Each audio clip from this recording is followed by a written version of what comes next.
All right. Hello, everybody. Been a good little over 2 weeks since recording the last episode of the podcast. Here we are, episode 2 of the revival. I guess this is more like episode 42.5 because we really got the same 2 guests this time. I'm your one host, spnanon. Welcome back to the sequel series.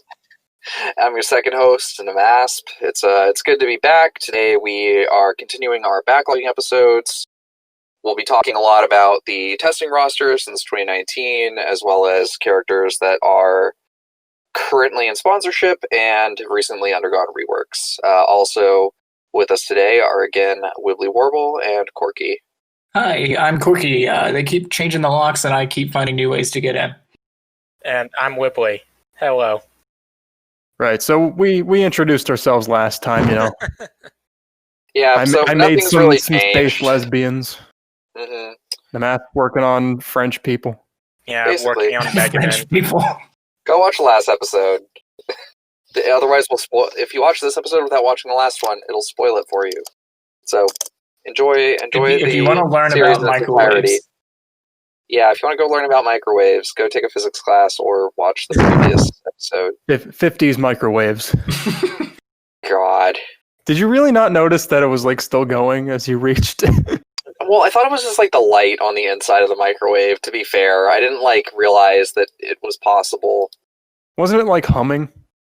I mean, yeah, but it always made that sound, so... Okay. So it was always on? I don't know. I don't think it was always on. I think there's an off switch that I just didn't press. Oh, wait, no. Right, I think we're supposed to unplug it when we were loading it. Okay, that part's not true, but the rest of it is. Back in my day, microwaves didn't have switches. You just had to unplug them. You ever play Half-Life and at the beginning there's a microwave that you can keep hitting and the casserole and it eventually explodes? I imagine that, but it's your hand. And then the professor comes over and is like, my God, what are you doing? That's how I joined the Skeleton War, guys. Alright, so our first up on our discussion topic today is Dust from Dust and Elysian Tail, who is currently up for sponsorship. Tail, wagging a tail. Yeah, it's a furry. It's a gay. Well, no, he's not a gay furry. He's a male furry, though. Is he gay? I guess he could be gay. Bi? I mean, I don't know. Don't ever compare anyone to bi. All right. Oh wow, that's not fair. Yeah, so he's not that bad. He's pretty good, actually. He has been on the testing tables for a while. He's been on sponsorship for a while, so if you haven't, please... Yo, he kind of looks like Pyramid Head. Do you go sponsor? Yeah, actually, God, now that's uncanny. So please got a big port hooky on his head. Let's talk about this. Why don't Corky? Why don't you go ahead and get us started on what your thoughts on about Dust? Dust is. I think Dust is pretty good. I think he fits a niche that isn't really represented by SPNatI, so that's always good to see a character kind of explore some new territory. In terms of actually playing with him and how I actually liked him, I think that little, I don't know who that orange bat girl is. I know she's not a bat, but I don't. It's a fidget, I believe. Yeah, fidget. Thank you. Yeah, it's kind of like his Navi, I think.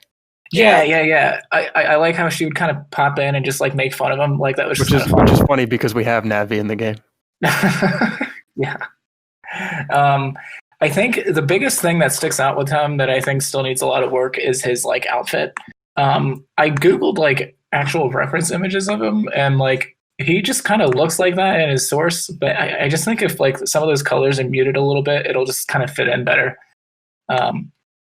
I think he leaves his hat on for a really long time, and I think that's kind of part of his character. So I see where Gamer Fox is going with it. But I think it would just be better if he took his hat off sooner because, one, he just looks better without the hat, and two, it's hard to make him expressive if he's got a hat covering half of his face. So when he's playing for most of the game, you can't really see his emotions. It kind of makes it a little bit harder to relate to him and see how he's reacting to things. All right, Wibbly? I'd have to say the one thing I noticed is definitely had some interesting kind of back and forth amongst his little band of magical things, the sword and the fidget. But I noticed that I tried playing him with some of the characters that were higher on his talks to list, and I noticed there still seemed to be kind of he still seemed to talk amongst himself more. It could have just been RNG or something on my end, but definitely feel like at least having a couple characters, it doesn't have to be a ton, that you talk a lot more with can go a long way. Just very kind of consistent conversation. It makes it really fun because ultimately, as I feel, that's what people are there for, to see characters interact as well on top of everything else.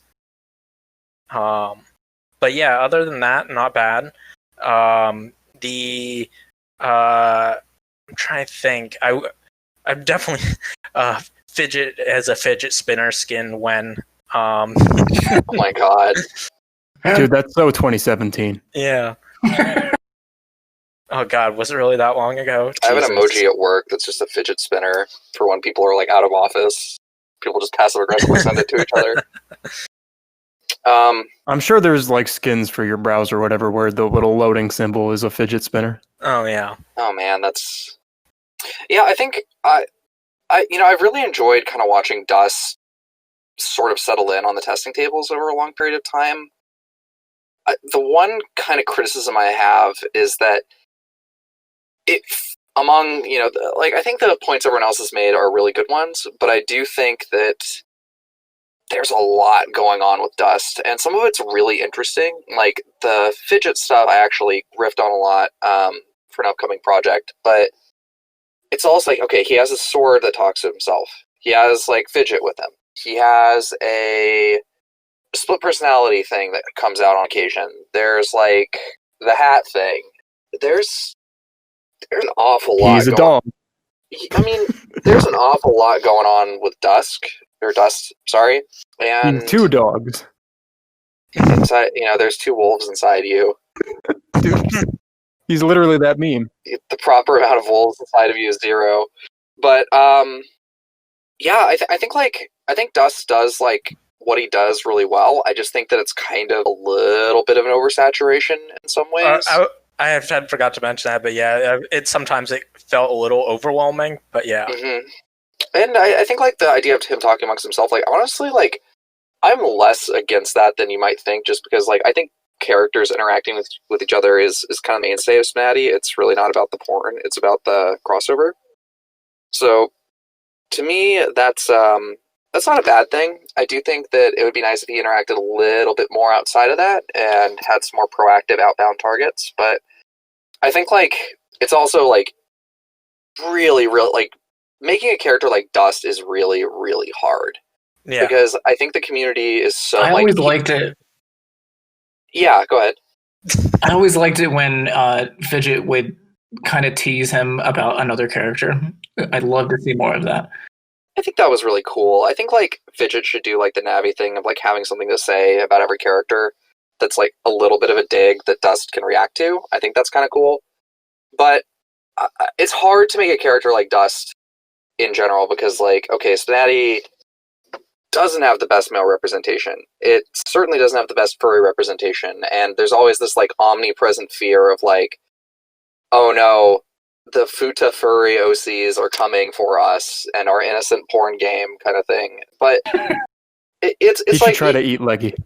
and I mean like we joke about it, but it's like this was like a legitimate problem and a legitimate like fear for a long time, and then Dust comes along and he's just like, he's not my first choice of what I'll put at the tables, but like he's just none of those things. He's just like, okay, it's a male furry character and someone's first character, and yet like GamerFox stuck it out. He made something interesting that I think is pretty playable, and Yeah. I don't really have like props to you, dude. Like I think he's ready. Like maybe not necessarily directly for the main game, but certainly for sponsorship. And I think it's a crime that more people haven't gone and really promoted him. So please do that. If you're listening to this right now and Dust is still on sponsorship, please go sponsor him. He's really, really worth exploring.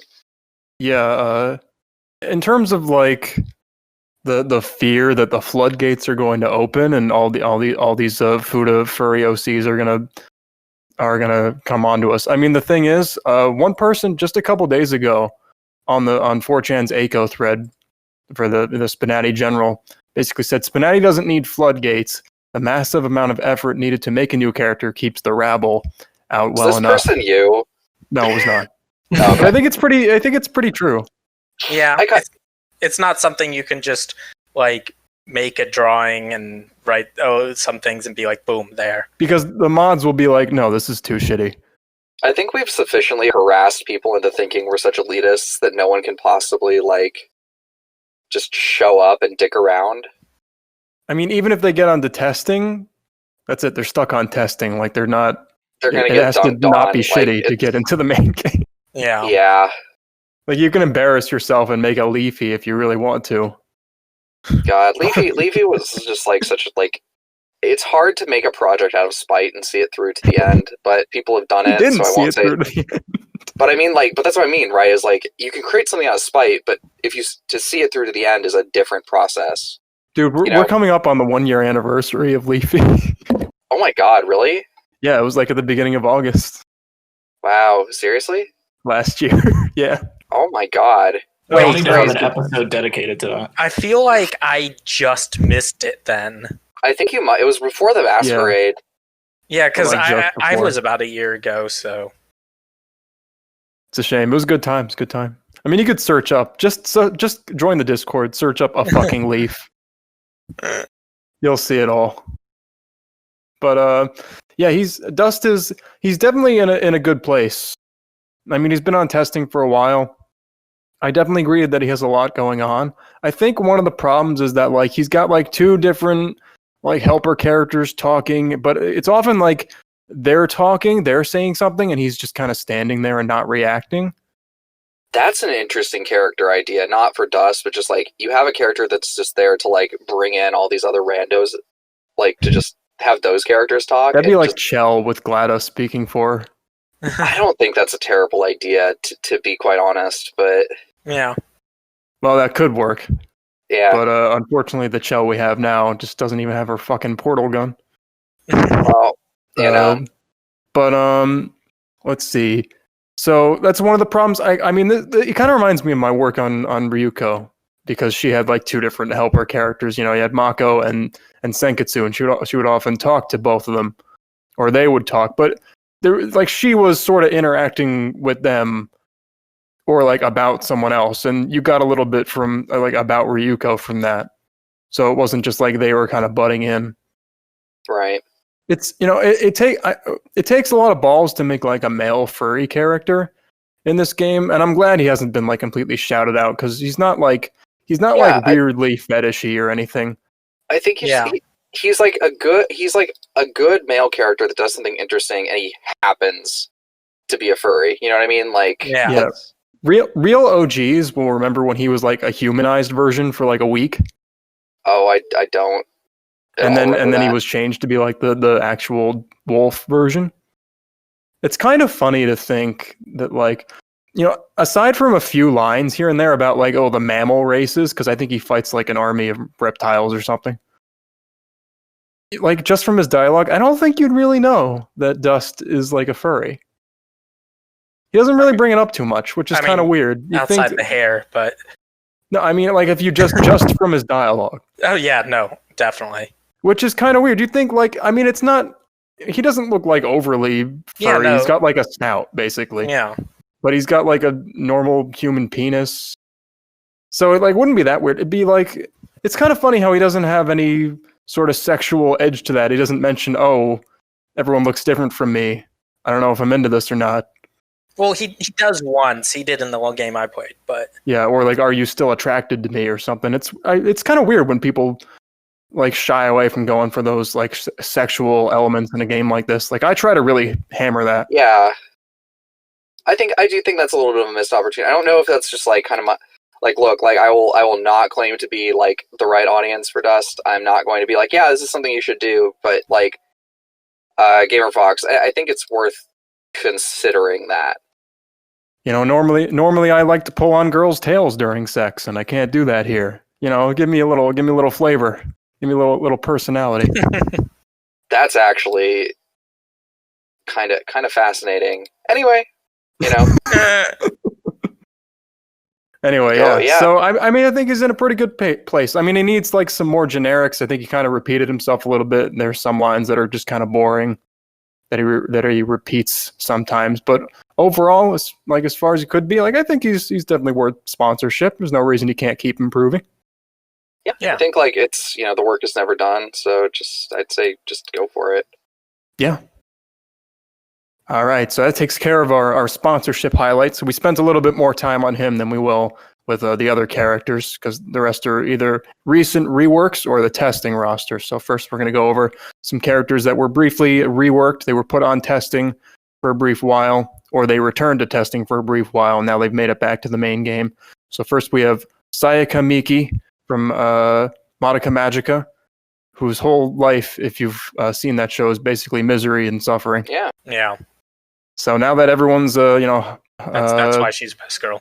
Oh, I know. That's an interesting makes my dick hard, from the show for me, but. So Corky, you want to start us off? What do you think of Sayaka? I think Sayaka's cute. If you look at what she looks like from her show or game or whatever, I'm sorry, I don't know what it is, but it's an anime. Thank you. I don't envy Raptor, happen to make this model because it's probably really hard to make that look good in Isekai. Yeah. I think Beta made the model. Oh, did Beta make it? I think so. I guess I didn't. I'm gonna look it up. Did he? Hold on. It looks like both of them worked on it. No, Beta helped on it. Okay. Well, both of them in that case. May just post it. Yeah, but both of them in that case did a pretty good job at making her work, and I think her facial posing especially looks good. I've noticed with a lot of these new characters we're about to talk about, sometimes like they have a pose where like I can't really tell what emotion they're supposed to be displaying. But with Sayaka, that was never a problem. She was pretty expressive. So good work on that. That's a challenging model, and I think they did a good job.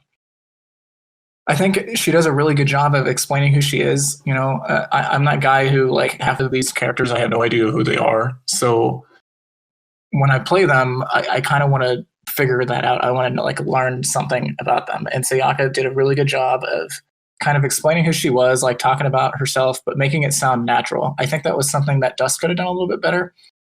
He described himself all the time, but a lot of the times he would kind of like, oh, how do I talk about this? Oh, player, you were asking this, but like the thing is, I can't say anything. I'm not asking anything. Yeah, so like Sayaka rarely would say that. She would just start talking about it, and it just felt natural. So like, there's some advice for new writers. The one kind of god moding I like to do for the player is, why are you looking at me? Because if you're reading their dialogue, then you are looking at them. That kind of makes sense. I'm just gonna steal that. I'm writing that down right now. Because that's the one thing that they're doing. Yeah. So I think Sayaka did that well. There's one thing I noticed that really stood out to me. She didn't seem to know what she was wearing. I noticed when she was taking her skirt off, she was like, please have panties, please have panties. It's like, wouldn't you know if you're wearing underwear? I don't know. That didn't make sense to me. Maybe. I think part of it is that she transforms into the outfit. It's not like she puts it on. She does? When does she transform into it? Well, whenever they all do. It's basically magical girl. Yeah. She's a magical girl. Oh, okay. See, this is why I should know who the characters are before I talk about them. I guess that makes a little bit. But wouldn't you still feel it? Like, I don't know. Like, if I transformed into have you seen like the first couple episodes of Dragon Ball where Bulma doesn't realize she doesn't have panties on? It's kind of like that. I don't think that makes any sense. Even in Dragon Ball, like, if I transformed and suddenly didn't have underwear, I think I would know I don't have underwear on. Anyway, that's a nitpick, but man, I think like the person who should have been on this cast just to talk about like Madoka stuff should have been Napsu, because she has like a lot of interesting takes on like the whole magical girl genre. But I digress. Let me tell you, Corky, if you're in the mood for an uplifting show, Madoka Magica is right up your alley. It's what's not to love. Wibbly, did you want to add more? Sayaka is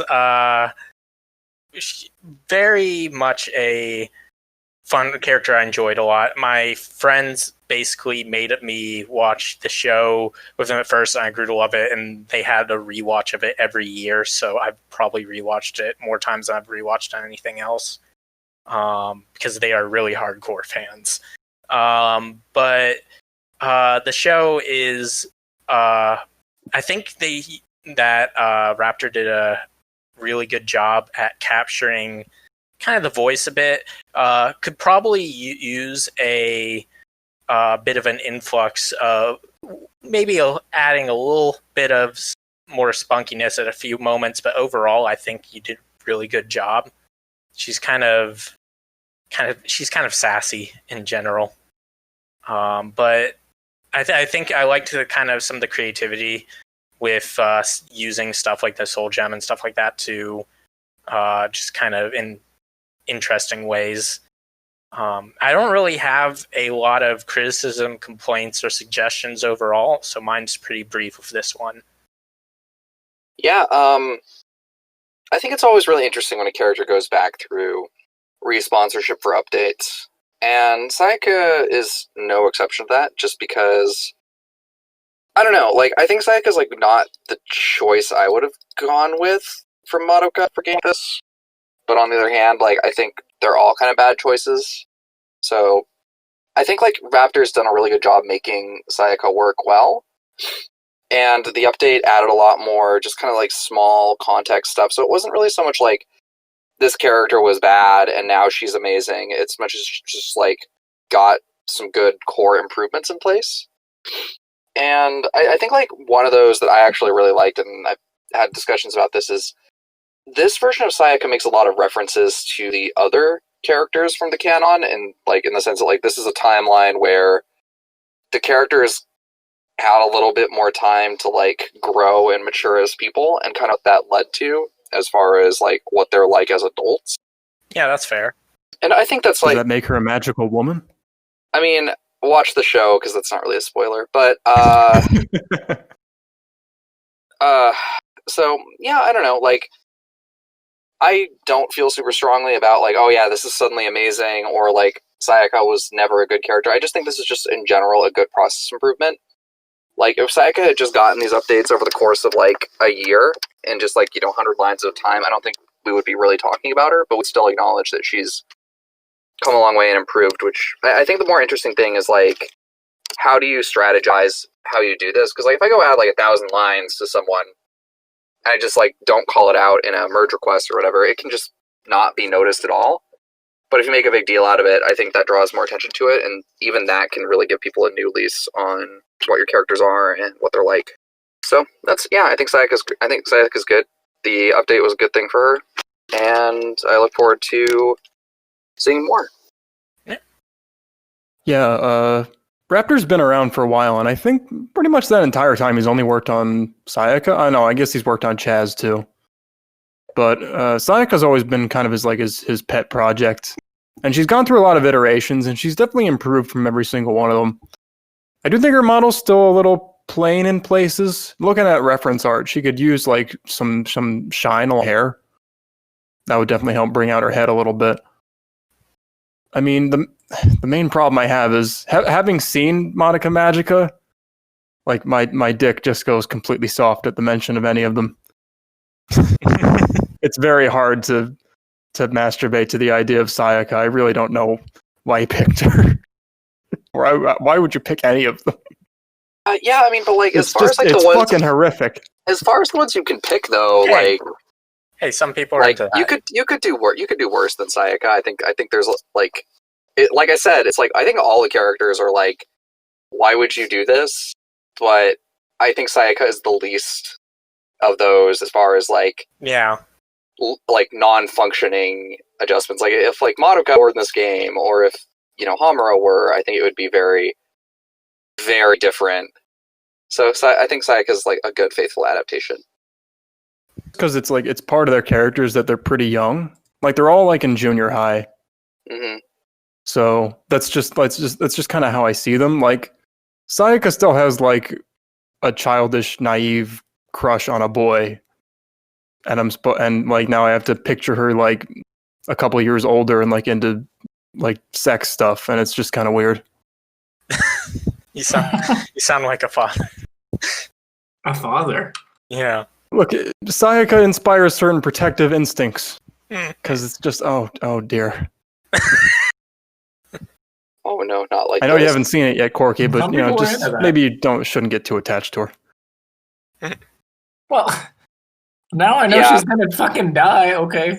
Oh no, Well, I didn't say that. No, That's but, not really but true. But you see, it's not just. Well, It's let's not that. move on. It's a little more complicated than It's that. a little more complicated than that.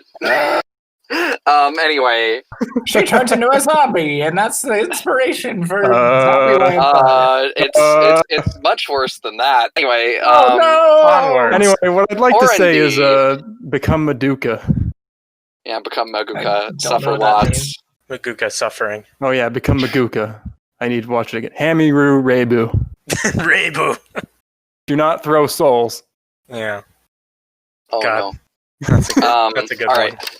So All right, have we Orendi- moved on? Are we ready to? Yeah. Okay, going from a magical girl to a girl with a witch's hat, I guess, Yeah. and 2 extra arms. So she's basically a spider girl. We got Orendi from Battleborn. Spider Witch. We have 2 spider girls Cyborg now. with a cyborg stuff.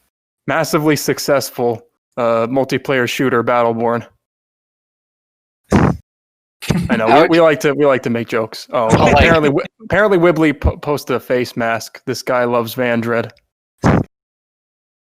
I want to know who's So buying Corky, this. do you wanna start on Orendi? Orendi? I tried to think of another pronunciation. I couldn't. I It think sounds like a Orendi. spice.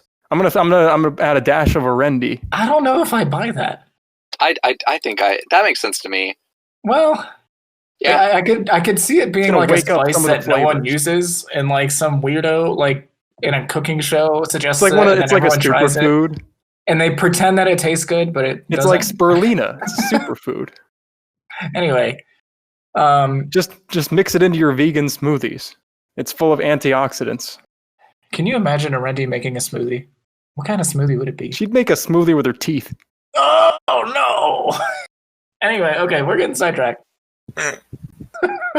Yeah, so she's like a monster girl, sort of. She's got sharp teeth Monster and 4 arms. cyborg alien. She's got 4 arms. Ninja which- pirate zombie robot. Oh, Yeah. it's hard enough to pose 2 arms. I don't know how you're going to pose 4 of them. Considering that, I think Bluecoin did a decent job. Because I never noticed, like, oh, these 2 arms aren't doing anything. So, I mean, props for posing 4 arms. I wouldn't want to do that. I think this character is probably Bluecoin's best work. She's got a consistent voice, you know, like a good thing to see when a character like says a line and you don't have to see which character it matches with. You just know who said it. That's always a good sign if you can do that. The big thing that stuck out with me when I played her is that she had a lot of repeat lines. So generally that means you either need more lines in certain cases, or if you've got like one long one that sticks out, you need to put play once on it so that it doesn't keep repeating. But yeah, she doesn't, you know, she's not going to be like my first pick because I'm not really into monster girls, but if you like monster girls, then you'll probably like Orendi. I feel like that's the wrong description, but I can't think of a better one. I wouldn't. Right, yeah. Monster girls makes people think of like lamias, where it's Yeah. just like Does it? it's like Yeah, half does it? animal but just half like a Are normal you big tit girl. sure? Yeah, I think Orendi is probably as close to a monster. Like, I think she's the only actual monster girl we've gotten onto the main roster, right? If anyone knows Beatrix monster would be a girls, monster girl under it's that Wibbly. definition. Hey, Wibbly is the I monster. know expert. monsters. Anyway, Just draw tits on them. okay. I was gonna say, I love over the top, ridiculous personalities. That's my favorite thing to write, and all of that stuff. And oh dear, sorry, I just saw a picture of Orendi from the game. I never saw a screenshot of that before. But anyway, I love over the top, bizarre, like outrageous personalities. To me, they're the most fun to write. Hence, me writing Megman and Darkness and anything like that. Is she wearing like the Bowser Jr. mask with like the teeth painted on? I think those are stitches. Looks I like on can't it. tell. But yeah, I think so. I feel like definitely with the generics, like if you want to expand on them, based on my knowledge of the character purely through seeing the character in the game, and I mean in SPNatI, not from their source game, I'd say just go wild, like because you could not like totally unhinged, but I feel like with a personality like that, you can do some pretty ridiculous, funny stuff with the dialogue. And so if you want to expand it, you could probably have a heyday with that.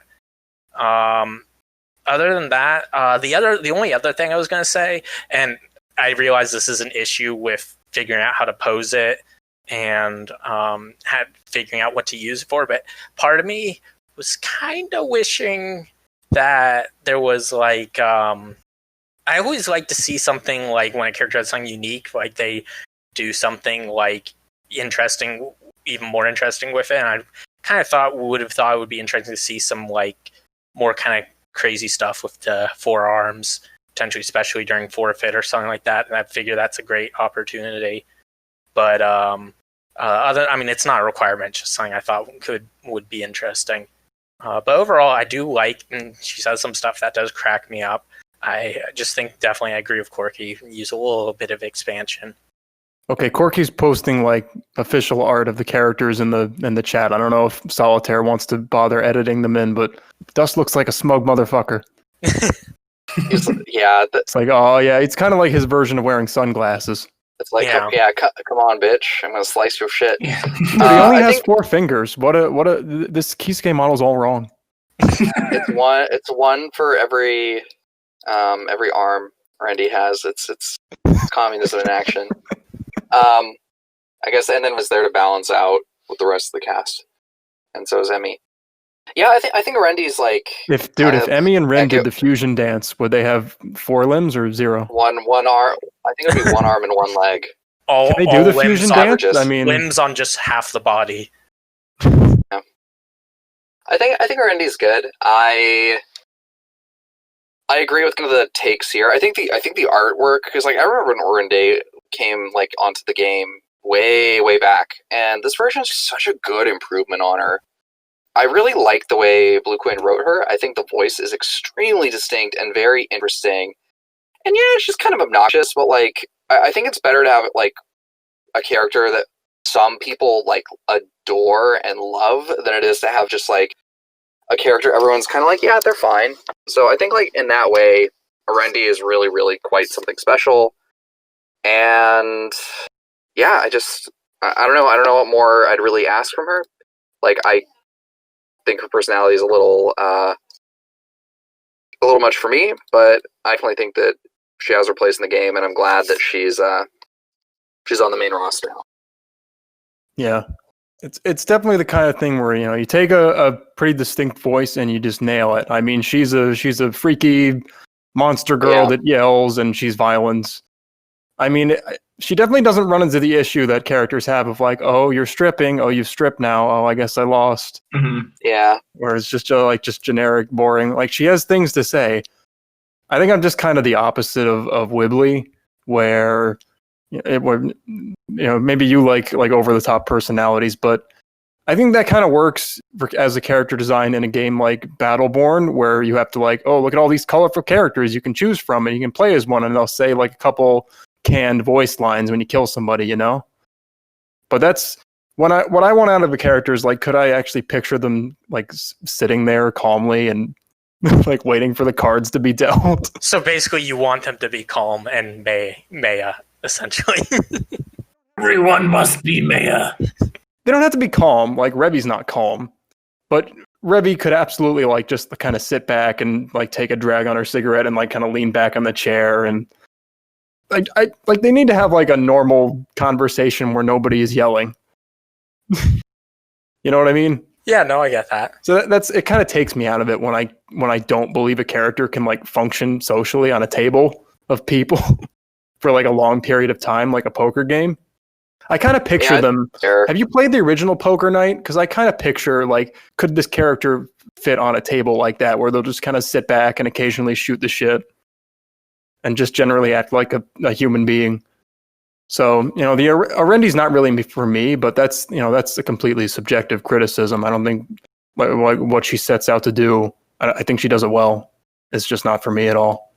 I just want a character that can, like, I can target and they're not going to, like, make it weird. But what if it's, like, weird in a good way? Yeah, but what do you mean? Unusual. Well, like, that's the kind of thing where, like, that works for, like, one conversation, but after that it's just like, you're crazy, I don't want to talk to you anymore. Which unfortunately for some of the characters on testing, this my thoughts there are going to become sort of a running theme of, it's like, I just don't believe this person could sit at a table for a long period of time. Yeah. So that kind of takes me out of it. But I don't think she's, like, objectively bad. No, I think I think, like, everyone's got a character that, like, this is good writing. Like, I think, like, you can't look at Orendi and be like, this is a bad adaptation of this type of character, unless, like, she's, like, a sweet uwu girl in Battleborn, and none of us would ever know that. But I kind of doubt it. I appreciated her lines to Akko in a recent update, and very selfishly, what did she say? Interesting. She's such a bitch to Akko. It's great. Like, Akko's like, so, like, Akko gets memed to death as being, like, this, like, really, like, stupid person, and she's really not that dumb, but she is kind of a stupid bitch, and, like, Orendi, like, makes fun of her for the whole game, and it's very delightful in a Shonen fruity kind of way. Sorry, Horse Killer, I just butchered German. Let's move on to the testing tables if no one else has any final comments, and if you do it now. What I had Maya say to Orendi is basically, oh my god, what cruel experiments is Earth doing? They're grafting extra arms onto women and then just turning them loose in the streets. That's all I had to say. All right. So now we had the lightning round last episode, where we talked about, like, all the characters that hit the main roster since, like, January 2020. But we went through them pretty quick. So now we're going to go through, I guess you can call this the thunder round, because it claps a little bit later. Now we got the testing roster. Just as long. So all the characters that maybe they didn't enter testing on I guess they did enter testing in 2020, and we didn't cover them last time. So we're gonna go through a lot of different characters here. We're gonna try to make it pretty fast. First up, we have a character that, well, unfortunately seems to have died because we kept delaying the episode by a couple days. So she's been moved to incomplete, but I guess we can briefly mention her. We have Anna. You know, it's funny. We have Elsa from Frozen on the testing tables, and now we have Anna. Oh, it's not the same Anna. This is Anna from Fire Emblem. They kind of do look alike, but anyway. Because character that we've never had a character from Fire Emblem before, so I'm real excited. Yeah, same. Corky, go ahead and kick off. By the way, she's like the Krusty Krabs of SPNatI, basically. She likes money. That's her personality. She likes money. That pretty much sums her up. Yeah, I think she's got a lot of funny lines. I also think she's dialed to 11. A lot of Floor's characters are like that, and I think it's for better and for worse at the same time, because sometimes, like, I just play these characters and they just make me crack up. And other times I'm like, okay, can you give me something else here? Because I'm just getting one thing. And this one, like, I'm not a Fire Emblem guy. I've heard that she's kind of like that even in Fire Emblem. So I'm not necessarily trying to get she's like a that. meme She's character. basically a gag character. She's like a shopkeeper, I think, so she's not all that deep. Yeah, I'm not going to bust his balls for not giving her, 5 dimensions here. I don't expect her to be deeper than... I can't think of anything that's super deep, but you can use lightning round. Use your imagination. Anyway, I think the next big thing is I see a lot of priority put into, like, gimmicks such as, like, fingers. I mean, we were talking about finger accuracy with Dust. Floor put in the time to try to give her a 6th finger because she has it with, like, a sprite that she does. That's a fun detail. I noticed, like, sometimes it looked a little weird. Is she the 6-fingered man? Did she kill Inigo Montoya's father? Yeah. She does, like, all these like gimmick things, which are fun. Those are good things to add when like the character is almost done. But I think you need to focus on making sure your character works on their own, and then you put the gimmicks in when they're like finished, and you want to add some extra polish. I think this character kind of focused too much on those like fun things, and didn't get the meat right. I don't want to say not right because it's not bad or anything. She is enjoyable. She's fun to kind of play with. But I would just like to see her talk more about, she had a line about having 1 million sisters and how that made her feel and everything. Like, give me more of that. That stuff's interesting. Her money things are fun, but like if every single line is her making a money joke, it just gets kind of a lot. That's the beauty of this game is you can just make shit up. Oh, I feel the need to mention, I totally said Krusty Krabs when I meant to say Mr. Krabs. Yeah. And I can't believe Corky, the SpongeBob expert, didn't crucify me for that. I am not a Krusty Krab. Yeah. But yeah, All right, Wibbly.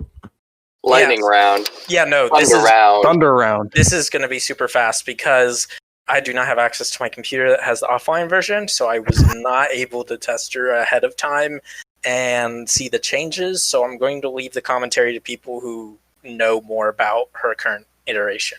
There. So I apologize. Cool. Right, nmasp. I think I don't know. I have being like the fucking walking stereotype that I am. I think economics-based characters can be pretty cool. So like the kind of one-note economics and like money thing doesn't bother me so much, but I do think you could kind of expand on it by making like fiduciary like motivated asks of like whenever she targets other characters. I just don't. Did this motherfucker just say fiduciary? Yeah. You have a fiduciary duty to your investors, just like we have. You're a douchebag. I totally know what that means. Fuck off. Anyway, I think Anna has some interesting quirks, and there's clearly like love there for this character. But I do think that like it's not so much the quirks we pick for these characters, but it's how we apply them. And I think like what Anna would be really good at is if she basically had a bunch of outbound targeted lines to other characters that was just like, wait, how do I use you to make money kind of thing. Like I basically want her to be like Eddie from Ed, Edd and Eddy, but like a cute anime waifu. That's basically what I want from this character, and I don't think we're going to get there just yet. But it's free advice. Do with it what you will. I mean, she's pretty cute. It's a shame that she's offline now. I mean, I agree that the whole obsession with money thing, it's a good start. Honestly, it's kind of a tragedy that this game doesn't have any betting in it, because that's the game. Really good, yeah. A betting pot is the game to stick a fucking money-obsessed character in there about collecting all the chips and going all in and all this stuff. I'm gonna make the safe investment. That's like when she just like throws in the blinds and nothing else. Just wanted to start quoting Atlas Shrugged at me. That's all Who I is want. John Galt? I don't know, but he owes me fucking $20. I don't know, but he talked for like 75 pages. I'm Slender Man. Give me $20. Should be like the Anna quote. Yeah. So I don't have too much to add, especially because this is the Thunder round. But Thunder round. Just a little more, just fatten up that wallet a bit, little more flavor. A lot of her poses, I couldn't tell what they meant either. She's got a lot of poses that are just like a pose, and I'm like, I don't know what she's trying to convey with whatever she's doing with her face in her hands. She needs the Mr. Krabs pose of "Hello, I like money." Arash. All right, Arash. Is it Arash or Arash? It's Arash. Yeah. Okay, well, he is Persian, I guess. So yeah, our first Fate character, which is apparently really popular. I wouldn't know. Apparently, it's some kind of gacha game or some shit like that, or it's an anime. It's See, this is my blind spot. I don't know what the fuck. The more I Fate learn is. about Fate, the less I know. This is my expertise, but I'll talk way too much on it, so we'll skip over that for now. So yeah, he's basically he's a hunky guy.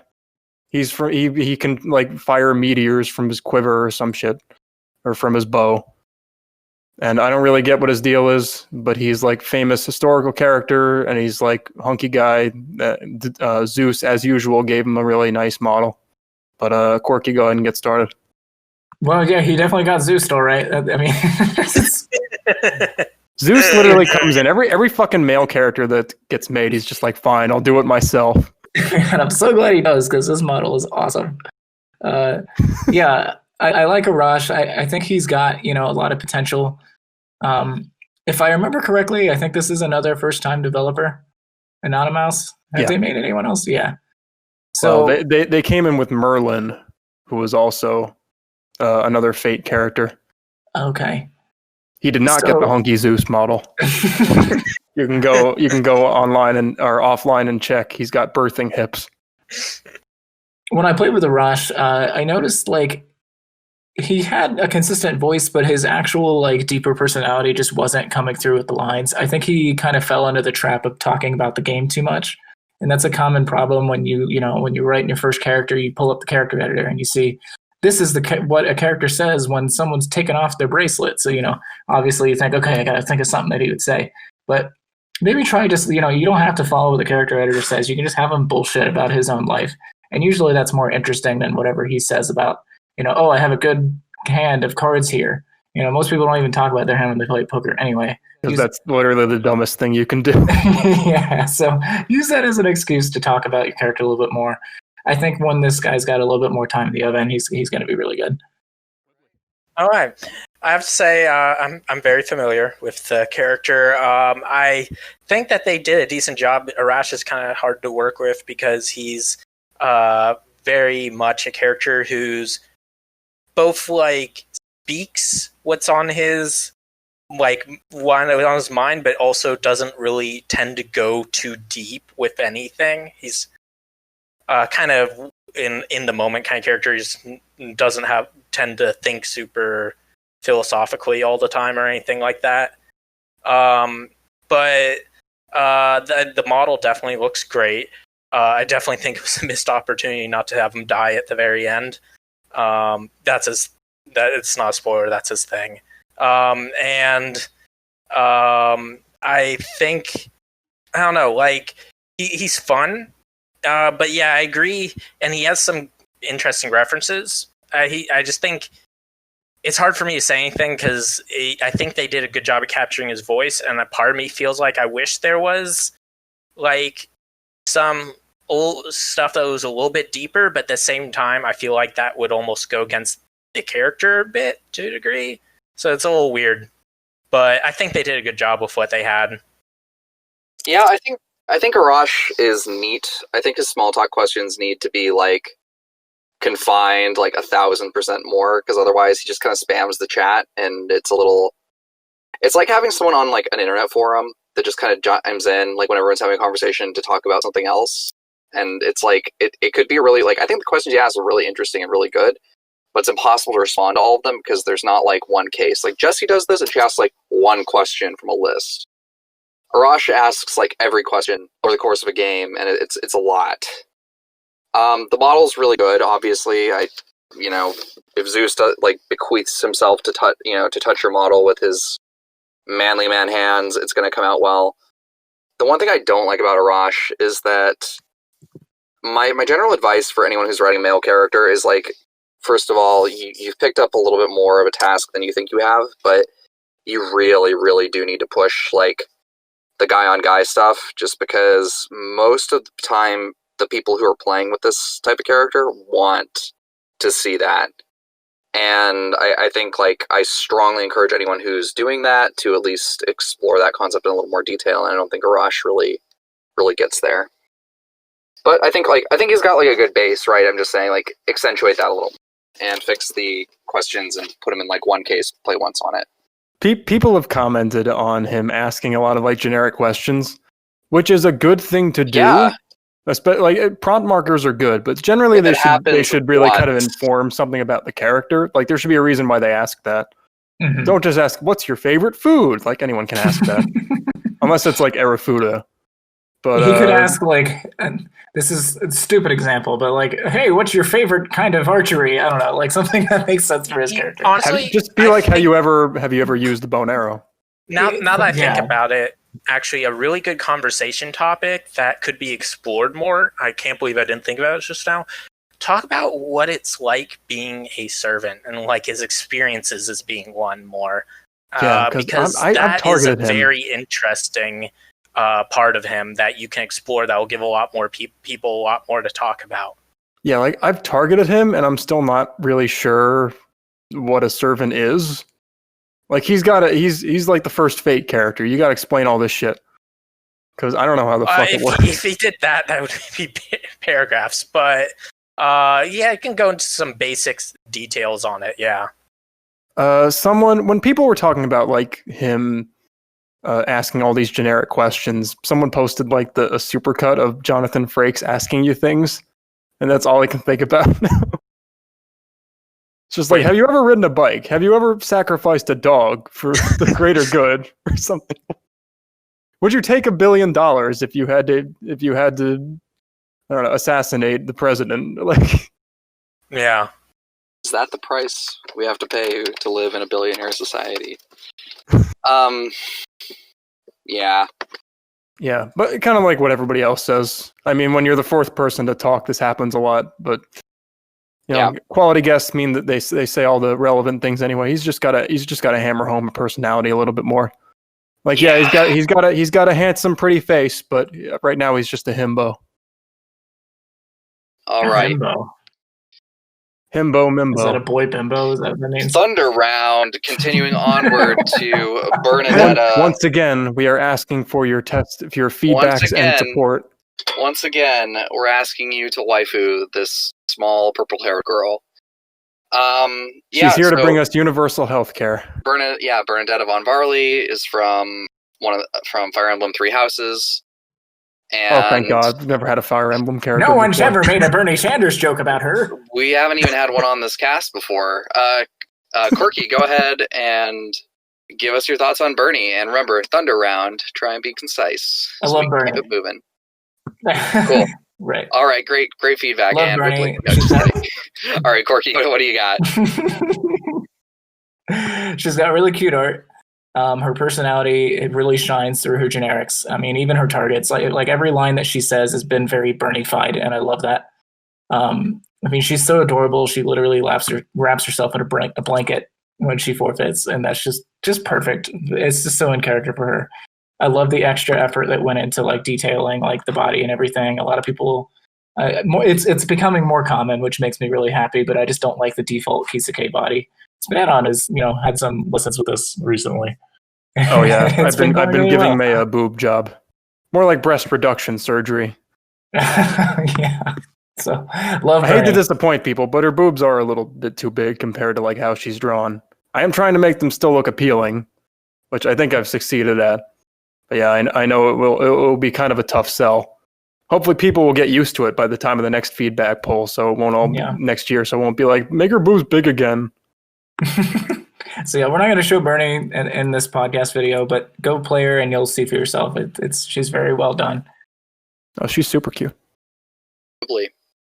All right. I actually think so. I think I said most of what I wanted to say when we talked about her at the last episode, and I actually feel like I wouldn't be able to reword it as well second time. But so I'll just kind of similar stuff, and I guess I recommend listening to my quick segment on that last episode because I can't think of anything new to add right this moment. My thoughts on Bernie are that Horse Killer always makes really cute girls. She is a little bit more interesting than his other characters in some ways because I think she has this closet pervert angle, but I also really do like his other stuff, so that's not a mark against her or the other ones, just that I think she has a lot more layers, which is nice. Lots of SPNatI writers have their tells when they're like writing a character, but I think Bernie is really different than Sheena and Katria and Estelle, which is good. I think having variety is really neat. And while I know like Horse Killer is not like a line count monster by any extent, I think there's a ton of really interesting interactions that she could have if he decided to expand her a little more. And that's what I got on Bernie. nmasp, what's my tell as a writer? Line counts in the 10,000s. Oh, it doesn't count. It does. It's about the content, man. Let's see. What is... Corky's bringing up the detailing on her body, and now he just posted a naked version of her, so I guess this video is going to get taken down. Well, if Solitaire puts it in. So he's not going to put it into the video. Give me a break. She got breast detailing. Put her got put her face over her anatomy. Or put Bernie Sanders. Put Bernie Sanders over Anatomy. There we go. Absolutely. She's got like an enhanced pubic bone. You can kind of see like the lines of like her crotch go up a little bit, form a nice V. Wow, look at that. Nami is one of the best examples of that. It really like highlights and like kind of draws your eye down towards the groin. It looks awesome on Nami, and it looks good on Bernie here too. I don't feel comfortable talking about Bernie and crotch in the same sentence. The 1% of crotches own half the wealth. I mean, yeah, 1% of character. Redistribute the social anxiety so everyone gets an equal amount. God, Bernie's a good character. Go play her. She's super cute. She's super expressive. I think like she kind of reminds me of Florina in that like this is such a social game, and being sort of an introverted character who's not used to like either social situations or like sexual situations really helps give her some flavor to her lines, because everything that happens she finds very interesting in some way. She reacts to it. Absolutely. I think is like why it's a great character choice. And it's also really interesting because she talks about herself in the third person, which just makes her like more of a fucking gremlin. She doesn't do it as much as she used to, but yeah. I know, but it's so good. Yeah. It's fucking great, isn't it? Look at that shit on Nami. All right. Yeah, no, that's good. It is fucking breeding season. There's one line that Bernie has that was my favorite line that I've seen in a long time in SPNatI. And I'm just going to post it and let you read it on your own, because it's hilarious. You can see it in his eyes. First he gets rid of his pants, then he gets rid of Bernie. It's good. Bernie's getting upset. No one puts Bernie in Vermont. Anyway, yeah, I'm just gonna say it. I happen to have Nami's model code, so I'm just gonna I'm just gonna steal those pubic lines and put them on Maya. You're welcome. You fucker. Do it. Why? I've stolen so many other things. All right. You know that butt template that I use in all my girls' butts? I stole that. I believe it. Great artist steal. Yep. Yeah, it's true. Okay, we're gonna talk next about Chara from Undertale. I think it's Chara. Chara. Charlene. Because it's based off of the word character. I believe it's Chara. That actually makes a lot of sense. All right, so we're talking about Charlene. Who's basically a little. I don't know, she looks like Frisk from Undertale, but she's a little demon. Chara. She's a little demon girl with a knife. Manipulates the game state. Don't cheat. Stabby knife girl. She's basically Monica. Yeah, but more stabby. Monica. Yeah, Chara. A lot of people have been pointing out that Chara does a lot of crazy magic with the character editor, and that should totally be pointed out. When I play her, I've played her a few times now. I've seen her do some of those things, and they're really cool.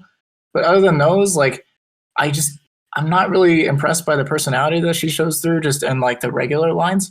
And I think part of that's probably not his fault. I haven't played Undertale, but from what I've heard, that she's not the most interesting character in Undertale, so it's not going to be easy. She has probably about like 6 lines in the entire game. Right. So she's just like stabby kill.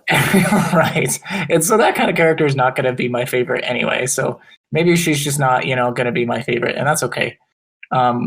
But when she shows like all the crazy awareness of the game that she does, that's pretty cool and worth noting. The model has been getting better.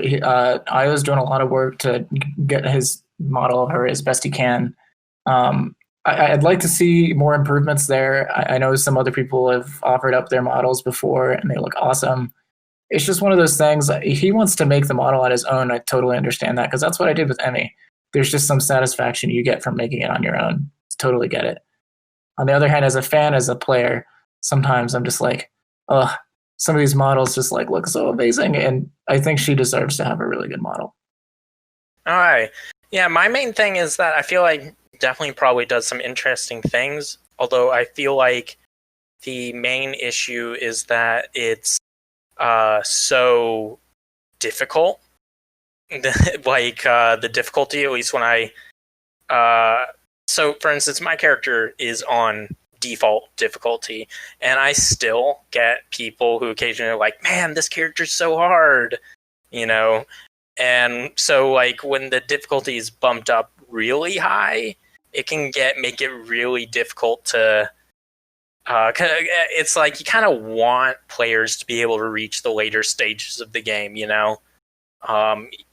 Don't necessarily have to make it super easy, but it's you kind of want them to have that appeal. At least, I mean, unless you're someone who like is super big on being beaten down in games like Dark Souls, then that you could probably enjoy that. But my main thing would be maybe adjusting the difficulty a bit.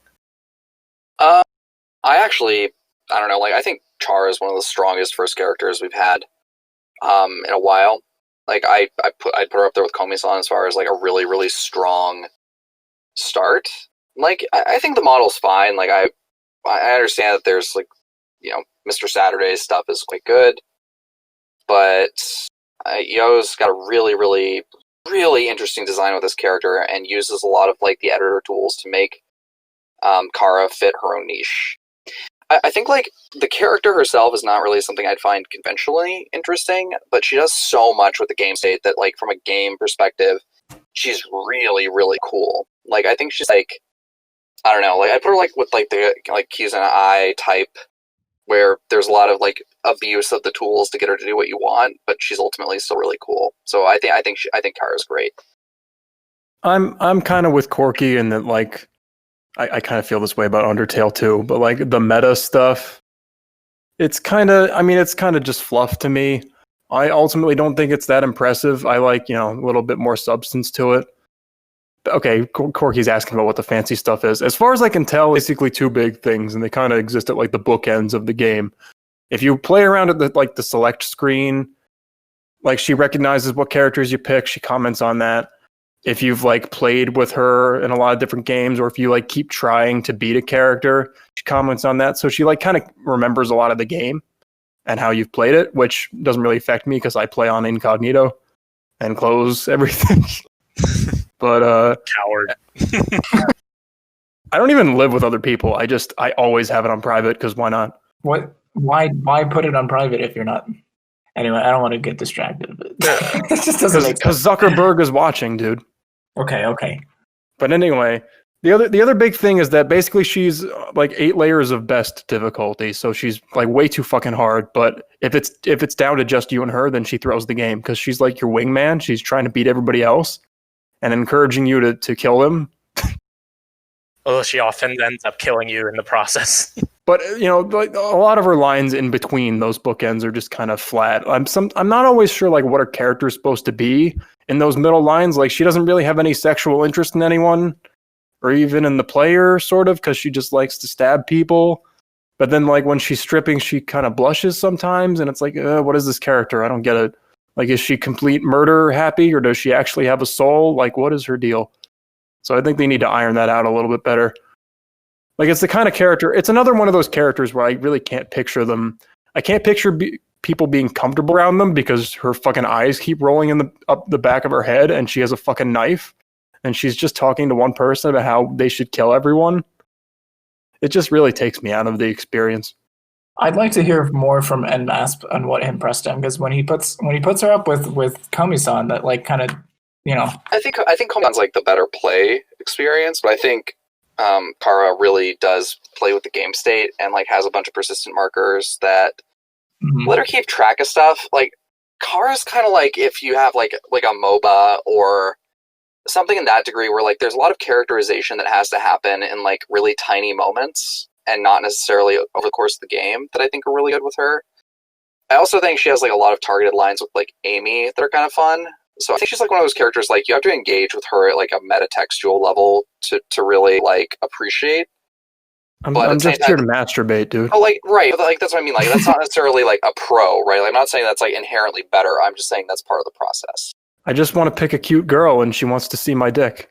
Why you gotta make it weird? I think maybe that's part of the reason why I just haven't part of the reason I usually play her with testing character. So maybe I'm not seeing her best targets. And yeah, that might be.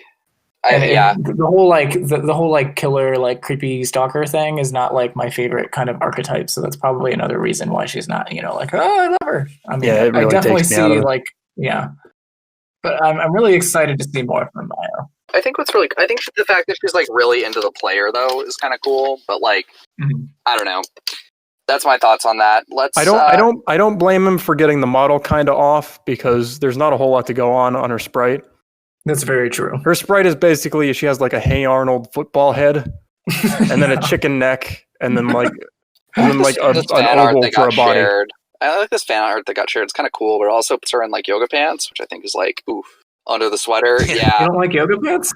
No, like yoga pants under the sweater. That's just like, oh yeah, give it to me. That's awesome. Okay, I was about to clarify. Wibbly, why is my ideal waifu an old woman in a rocking chair with a cat? So TLDR, put Chara in yoga pants, and she will be number 1 on the roster. I will abuse my authority to make it so. Anyway, are you saying that an old woman has never killed anyone? No, I'm just saying. The calm, just kind of, here's your tea, dearie. Just kind of relax. That's the woman. That's a woman who remembers the German occupation. She's not.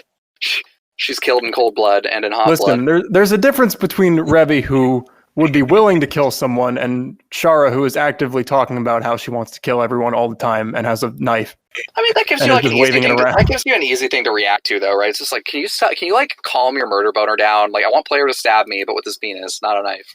Yeah, but like that's you got to react to all those characters in the same way, and it just kind of gets boring. Let's talk about Elsa. Just let it go. Let Chara go, and let's talk about Elsa.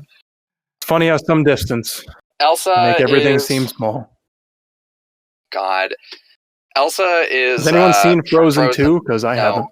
No, Elsa is from Frozen. It's been a while since we got a Disney princess, but her author, Aztapik, is a native French speaker. So overall, really impressive. She started off at a very precarious kind of footing, and she's come a long way. Corky, what do you got for us? And remember, we're doing the Thunder round. Elsa, yeah, as you said, she's shown a lot of improvement. Her developer, I'm not even going to try to pronounce the French name, is really showing, a lot of effort and love into her. The biggest thing she needs is some proofreading, it's, as you said, native French speaker, there's definitely some things that are lost in translation. Next biggest thing with her is, she just doesn't follow what I expect Elsa to act like in the game. She kind of has this, thing where she's just, super slutty for no reason.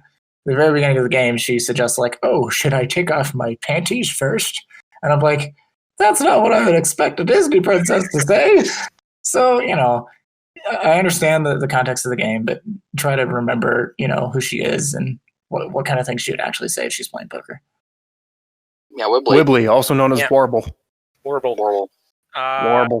I was going to say, I feel like it's kind of hard for me to judge too much at this stage because I still feel like she's super early on in development, even though she's been on it for a while. Just, about only when you're around about 300 something lines, there's only so much of the character you can get out. So, and so much variety you can get. So, I feel like I kind of want to wait and reserve more for when it gets along further.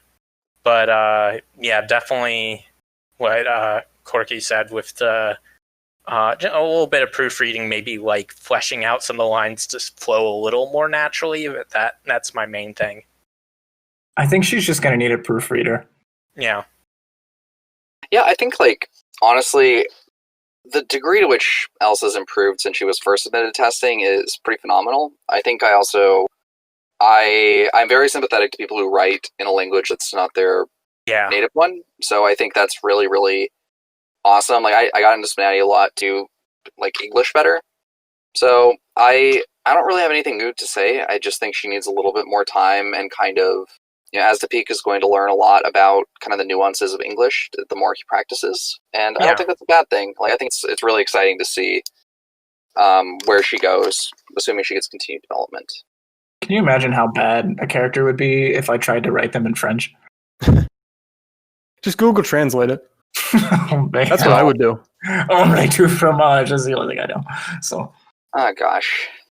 All right. I know j'ai mal à la tête, which means I have a headache. I know trash can, but that's not very applicable. Poobo. I think. Okay, Elsa had a really bad model that was so bad it didn't even get into testing at first. The mods rejected it.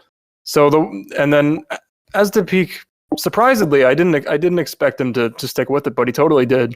And he really improved Elsa's model. I don't think she's quite there yet, but she's definitely got a lot of detail now. I think the face might be a little off, which, I mean, it's hard to get Disney facial proportions. Boy, is it ever. Oh, yeah. It's veteran of Mulan over here. God. So, yeah, especially a 3D model. So I don't blame for still needing some work on that. And obviously the dialogue is pretty rough. But the thing is, she just doesn't have a whole lot of it yet. And this is the kind of thing where you'd kind of have to learn just by writing a lot and putting yourself out there. And it's kind of a shame that she's been on the tables for a while now and she's still kind of bare bones. Which this is the kind of thing where like I'd feel a lot more positive about Elsa and her development if she were getting a lot more regular updates. But Estepeak hasn't really been around too much, and she hasn't really gotten many. So I'm not really sure where the project's going to go. Yeah, there are definitely a few poses, like this one in particular, I feel like could use a little bit of an update. It's a rectangle. But, I mean, yeah, it's definitely, I agree with what you said. Can you even, like, pull an entire dress over yourself? I guess you can. Yeah. But you'd have to, like, hike it up a little bit to get the hem of it. It's... The mechanics of this are more obvious than you might imagine. But anyway... nmasp, have you, like, worn dresses? I've taken off a fair amount of dresses in my time, but... Fair enough. That's all. That's not the same. That's someone else's dress. I mean... She's pulling the dress off of herself, like a t-shirt. Yeah, it's the same principle, right? You just gotta kind of, like, condense and then remove. It's really not that complicated. The more we think about it, like it's like asking a centipede how it walks. The more we talk about it, like the more confused I become. Well, anyway, Thunder Round. Next up, we went from a girl that freezes things to a girl who's made of stone. It's kind of like she's frozen. We have Galatea. God, okay. From a text adventure, Galatea by Emily Short. So literally a character that I don't think had any graphics associated with her, but it's basically, if you ever read like the Pygmalion story, where dude carves his waifu out of marble, and then Aphrodite makes it become a real woman. Is that what she's from? Yeah. And then the details of like of it differ depending on the version of the legend. I think this text adventure does some of its own stuff with that. But basically, she's like a statue in a prom dress. And her hair is all done up. So, Corky, go ahead and get started. Galatea is super cool. And I think she's super underrated. I rarely ever see people talk about her, but every time I play with her, I'm just like, holy shit. Like, I don't know. Like, I think kind of the subtle underrated kind of fits her character too, because a lot of her lines of dialogue are really subtle, like, but really good deep burns. I'll show some screenshots later, but every now and then she would just say something that either like was just insulting like me as like the player or just like one of the other characters as a target, and they were just so fucking clever, and I was so amused. Her art is really cool. I like the detailing, like to make her skirt dress thing look so sparkly and everything. Biggest thing I'd like to see from her is like just more like detailing on the body and the face to make her look more like she's made of stone. A lot of recent body detailing gets criticized as making things look flat and pancakey. Well, here you've got a statue girl where it actually makes sense. So I'd love to kind of see some creativity there to kind of really, run into the statue girl thing. Yeah, right now she kind of looks like Wii Fit Trainer. A little bit, yeah. But, what's already there is like one of the most solid foundations I've ever seen on a testing tables character. If she went up for sponsorship tomorrow, I'd probably sponsor her. She's just really good. Oh, absolutely. I'm not sure if this goes against the canon at all, but I was just thinking it might be cool if there were like some little small hairline cracks or something here or there. I have to say I agree a lot with what Corky said in that. Definitely a character I feel like doesn't get seen as it doesn't get as much like representation as probably deserved, because she has some very deep, interesting conversation sometimes, and just talks about things that sometimes aren't generally addressed, so it's kind of refreshing. So I'd say that's definitely their strength in the character, and to keep that up. Oh yeah, she's got like existential crises during the game. Yeah, They're actually interesting to read. I mean, I have existential crises too during the game, but you don't see me fucking bringing it up. But you're not a hot statue, spnanon. yeah. That's the problem. You don't have hair, so I'm bald. My head kind of looks like a statue. Oh, well then. I think Dorian always picks like the most interesting projects in SPNatI. Like everyone else can just make like waifu bait characters and until the cows come home and have various degrees of success. But Dorian's like an enthusiast. Like he always picks really interesting projects. And I can't even talk about this. It's about the masquerade, and Wibbly has an answer that nobody else does besides me. Anyway, Galatea. Are you already planning for the next masquerade? No, which is the best part. Galatea has. There's nothing I can really comment on here. She's got a strong concept, clear voice, great art. I just really hope she continues to get more development over time, and I think she's just super freaking interesting. And that's kind of my take on Galatea. Also, just to remind us, this is the Thunder round. This is getting to be more of like a rock concert. So With the encore. Yeah. Oh god, I fucking love Galatea. She's so good.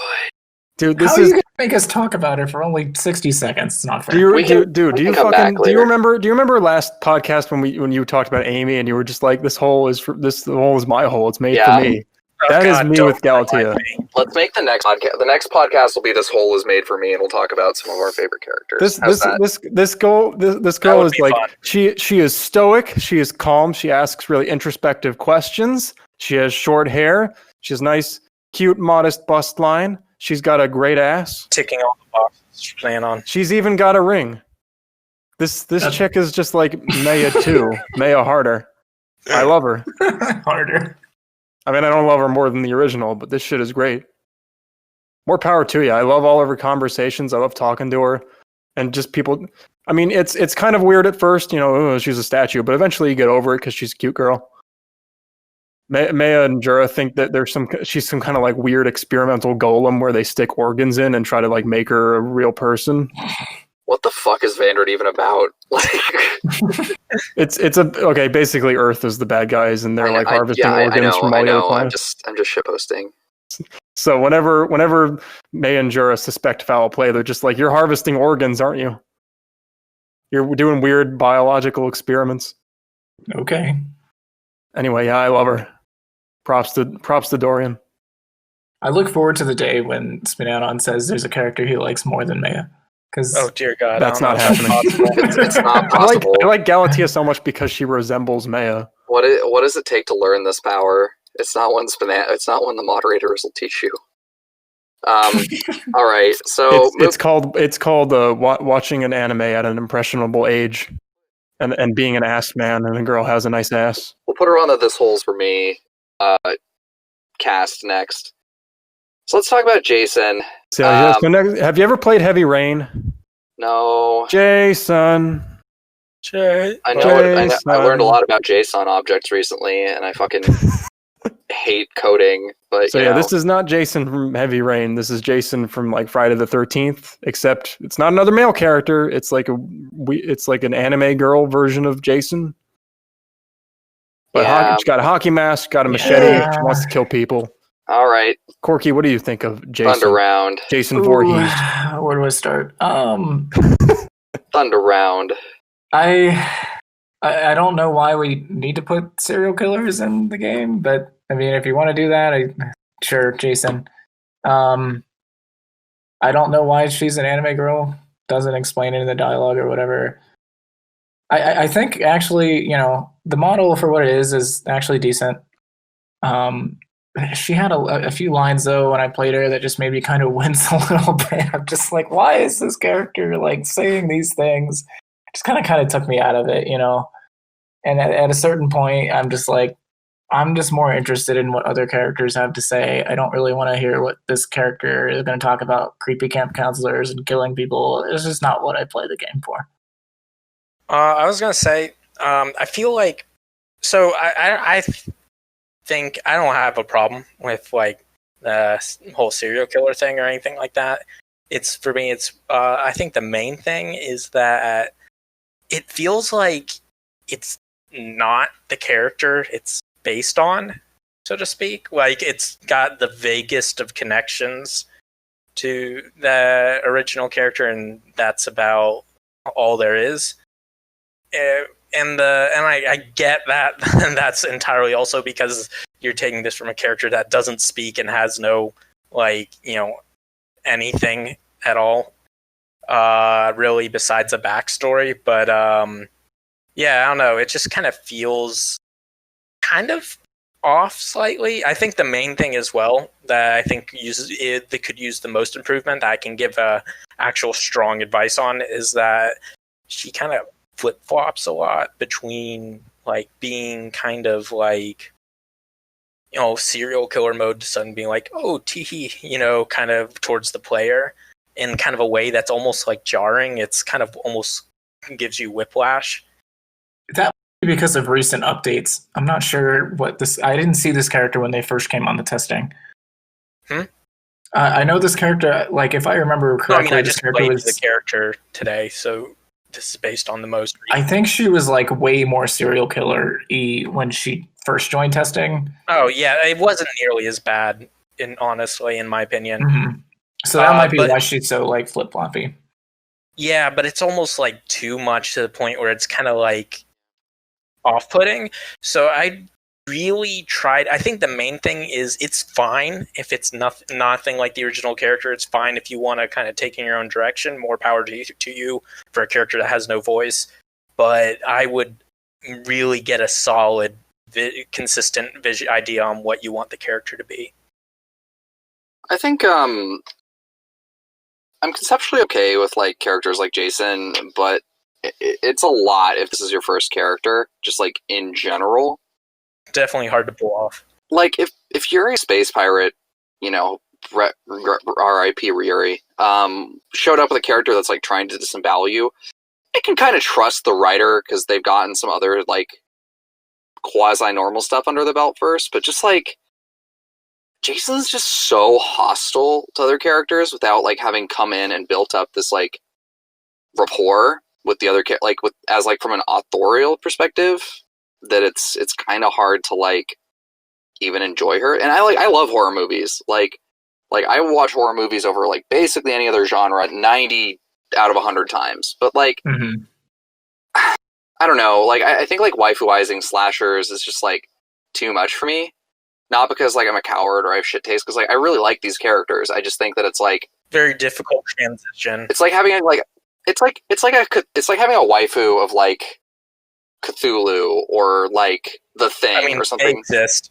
I'm sure they do, but it's like I don't know. It's just not for me, and I think that it's I encourage the author to keep going forward with this, but just I don't know. I think like as far as like people who are good at writing like this kind of niche stuff, I would talk to Bluecoin, because Bluecoin pulls off his like niche characters really well. But I'm not sure how to like accentuate Jason to make her likable for the people that want her in the game. So it's just the kind of, it's the same old thing that Chara has, where I just can't get into this character at all, because it's just like she is waving a machete around saying that she wants to kill all of them. How is anyone okay with this? Why would they all be like, get the fuck away from me, I'm leaving? Like, I just can't picture her sitting down there and just kind of like waiting for the dealer to come around. It just doesn't make any sense to me. On top of that, like, I agree with what Wibbly said. Is like her personality is just all over the place. And I know you kind of have to make up a personality for this, because she's like waifu Jason Voorhees. What is that? I mean, his character is basically, I'm going to come out and kill you with a machete. Yep. I'm stab, slice. I hate horny people. That's another thing. Jason like hates people having sex. Why would you put that in a strip game? It doesn't make any sense. I just don't get what this character is supposed to be. And the like, her every line seems to like kind of change what her personality is. She's like, oh, I'm interested, and then the next line's, oh, I'm gonna kill you. It's like, I hate this hand. And then the next line's like, ooh, I'm kind of curious. And then she's thinking to herself, and it's like, what is she doing? Keeps going back and forth. I have no clue what she's going to say next or how she's going to react to anything. You really need to like pick something and nail it down because I have no clue. Anyway, those are my thoughts. Let's talk about Jim. Jim from StarCraft. Big bulky guy. Not quite hunky in the same way. He's not a pretty anime boy. He's got wrinkles. He's a dad. Well, he's a pretty boy, all right, though. He's like 40. He's got big DILF energy. All right, Corky. Thunder round. Let's go. So Jim is super exciting for me because you look at him and you think, oh, another male character got Zeused. But that's not the case. We have a new developer who came in and made a kick-ass male model. This is Cool Cat and his girlfriend working together on this, and they've done an amazing job with him. I'm super excited to see more of him. Like, he is a great example of a character who, like, normally wouldn't even fit my taste at all. But when I play with him, I'm just like, man, I just want to play with this character more. He's really charming. He's really fun. I love how he targets and interacts with other characters. He explains like who he is really well. Like, I had no idea who he was before playing him, but like I feel like I kind of understand what he's about. He's a character we've needed for a really long time, and I'm really excited to see more from him. He also looks better, and his model looks better than how he looks from his source, which is just nuts to me. Like, he looks better in SPNatI than he does in his game. So awesome job on his art. What do you mean by that? I think he just looks better and more appealing, and like the style that he was made in Kisage than he does like from what I can see looking up his source. He's from StarCraft, it looks like. Yeah. Which I know nothing about StarCraft. Yeah, I don't either. But I'm like, except it's like a big in South Korea. Yeah, he just looks. I don't know. He just looks. It's kind of like when someone does fan art of somebody and they look better in the fan art than they do in the game. Yeah, I get that. That's kind of what's happened here. I think he just looks. I don't know. He just looks more approachable and just more appealing. This is a guy I could absolutely see playing poker. This guy looks like he could be in the real poker night. Yeah, dude, I fucking love Jim Raynor. He's such a cool guy. I know, like, I'm not a big StarCraft player, but when I used to play like Heroes of the Storm, he was kind of like an interesting guy. But so this is a really good male character addition to the game. I think he hits all the right boxes for the people that are into characters like Jim. I think even as like a straight male playing with him, it's still fun to play with him, which is nice. So I don't know. I don't have a lot of deep feedback, but you're going in the right direction, dude. Keep going. Yeah, he's a great like male character choice because he's got like a different body type and he's not like a pretty anime boy. So like got people that want like, you know, tough like Silver Fox, you know, buff middle-aged guy who's seen some shit. You know, that's injecting some nice variety in there because, you know, you kind of want to maximize the variety when you have a limited number of male characters for the people that play them. His model is pretty good. I think his face still needs some work in places. He's like, some of his poses aren't too expressive. I feel like he's often kind of like staring a little blankly. And then sometimes like his mouth doesn't open up big enough and it kind of looks like he has like big fish lips. I don't know. I'd have to like post an image to see what you mean. Look at you guys giving real feedback and I'm just like, yep, you're doing it. Keep going, bruh. nmasp, did you actually play with him? Yeah. Okay. That's the one, Corky. It looks like his mouth isn't actually open. I think it's really hard to like do a character like this, so I'm just less critical of it. I think like if you can provide better feedback than me, please do. But it's definitely good. It's definitely a good model overall. Thank God Thank God Zeus didn't have to do it for once. Right. I think the one thing is his shoulders are a little too big. He kind of looks like he's wearing football pads. They look all right. It's one thing to notice with posing is pretty much everything is custom. So posing is just going to be a lot harder with them. Yeah, the only thing is that, you know, for like a hardened like battle, you know, space battle warrior guy, he almost seems like when I was targeting him, like I was trying to get a rise out of him. I was just I had like Jura call him old and it's like, do you have any young male friends that could impregnate me? And Revi's calling him all this shit, and he's very calm. Like he's like almost to the point where it's like I don't know if you could get a rise out of him. That's what I kind of like about him. Like you see him, and you think, oh, he's going to be an asshole. He's just very like chill. He's very chill. very nice. And he's very like he looks like it's just gonna be like he's gonna like shit talk you, but he's just like, nah, man. I just want to eat chili and smoke some cigarettes and kills. Or, Exactly. Yeah. That's He's pretty talking cool. cool. But I'm worried that it could leave him feeling a little too flat if like nothing gets him to react. I mean, I think he's like a veteran, so he's just kind of like, yeah, you know. That's a good thing for his writer to think about. What are the few things that will get him? You know, like those are the things that really flesh out a character. Usually, a character acts one way, but like, what would make them act the other way? Like, you're not going to piss off Emmy by talking about her legs, but like, there are some things you can talk about that's really going to piss her off, and that's kind of what shows. That's kind of lemons. what really lemons.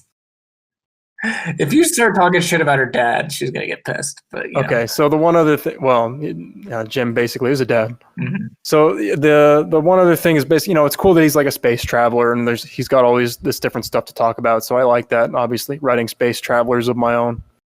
Oh, the one other thing is that he sits down to masturbate, which for a guy that looks really like juvenile. To be honest, honestly, dudes can just masturbate standing. Yeah, but like girls can't do that. But honestly, it's a perfectly natural for a guy to just do that. I just kind of stand proud and get jerking. He does stay sitting down when he's done, and I thought that was a little bit funny and odd. But it's not, nothing I would leave as an actual critique. Yeah, it's a little feminine. It is a little just to sit with his legs wide open. That's kind of a Kisake thing, though, because it wasn't really made for guys like him in mind. Yeah, he should really just stand, honestly. That's not a sin if you're a male character. You can masturbate standing. Anyway, that's all I had to say. All right, cool. Can I go? Next up. Wait, I haven't gone yet. No, another male character. Wait, Kokichi. I haven't gone yet. Wibbly, let Wibbly speak. Over me. I didn't want to interrupt the discussion, though. I just had one quick thing I wanted to throw in. I feel like the boots, I could maybe use a slight adjustment, just because it kind of looks more like there's he has license plates on the front of his boots, almost. With the way the character model is currently, maybe a slight touch up, but other than that, yeah, amazing. All right. So from big tough manly man down to little shrimpy squirt piece of shit. That's the perfect description. Little gremlin guy. We have Kokichi. Kokichi. Cool. He's another Dango Rango, which I don't know anything about that either. Oh, I love that series. Yeah. But he's like a little Kim Jong-un or something. He thinks he's the supreme leader.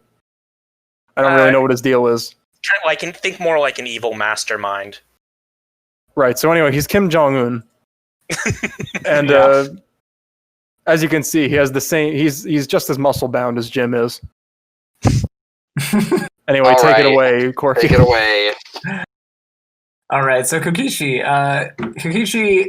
First thing, I think the model is pretty damn good. I mean, you look at that, that's obvious, I think they've done a really good job. This was, I think, from Thursdays and Cody, and I think Halo did some work. Yeah, Halo did some in there too. So a lot of people working on this project.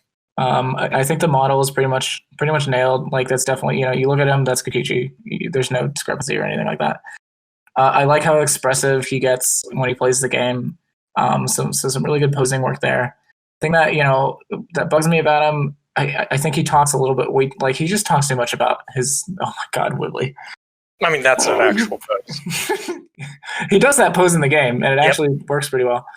So yeah, he just talks about his hand too much. I feel like most of the dialogue that I remember from him is talking about his poker hand, and it's I don't care about what you think about your hand. Tell me something interesting about yourself.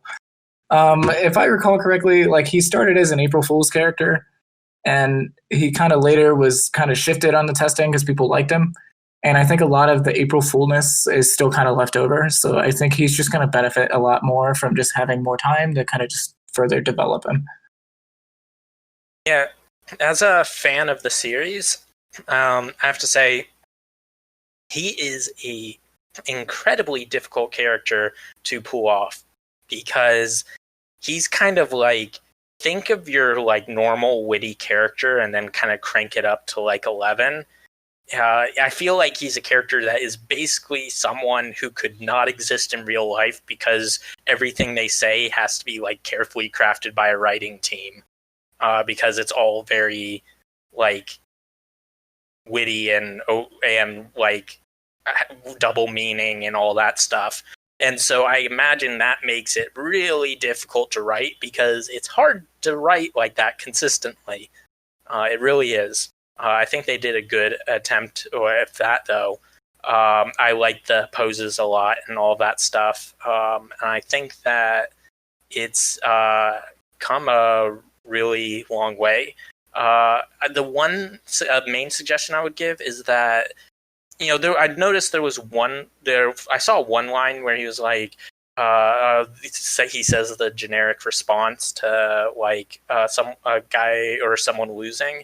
And then he's like, he says that and he's like, I'm not even going to bother like coming up with something creative here or something like that.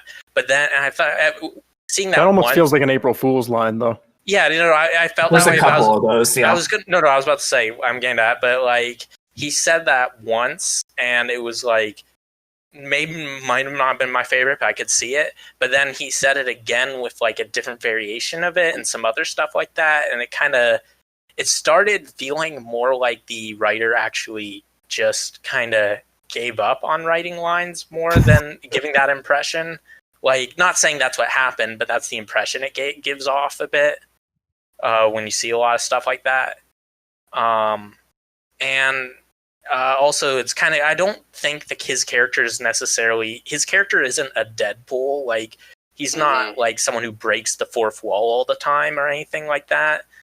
His character is more just, he's witty, he's analytical, he's all that stuff, but he doesn't really constantly break the fourth wall or anything, so I think that should be reined in a bit. But yeah, that's me.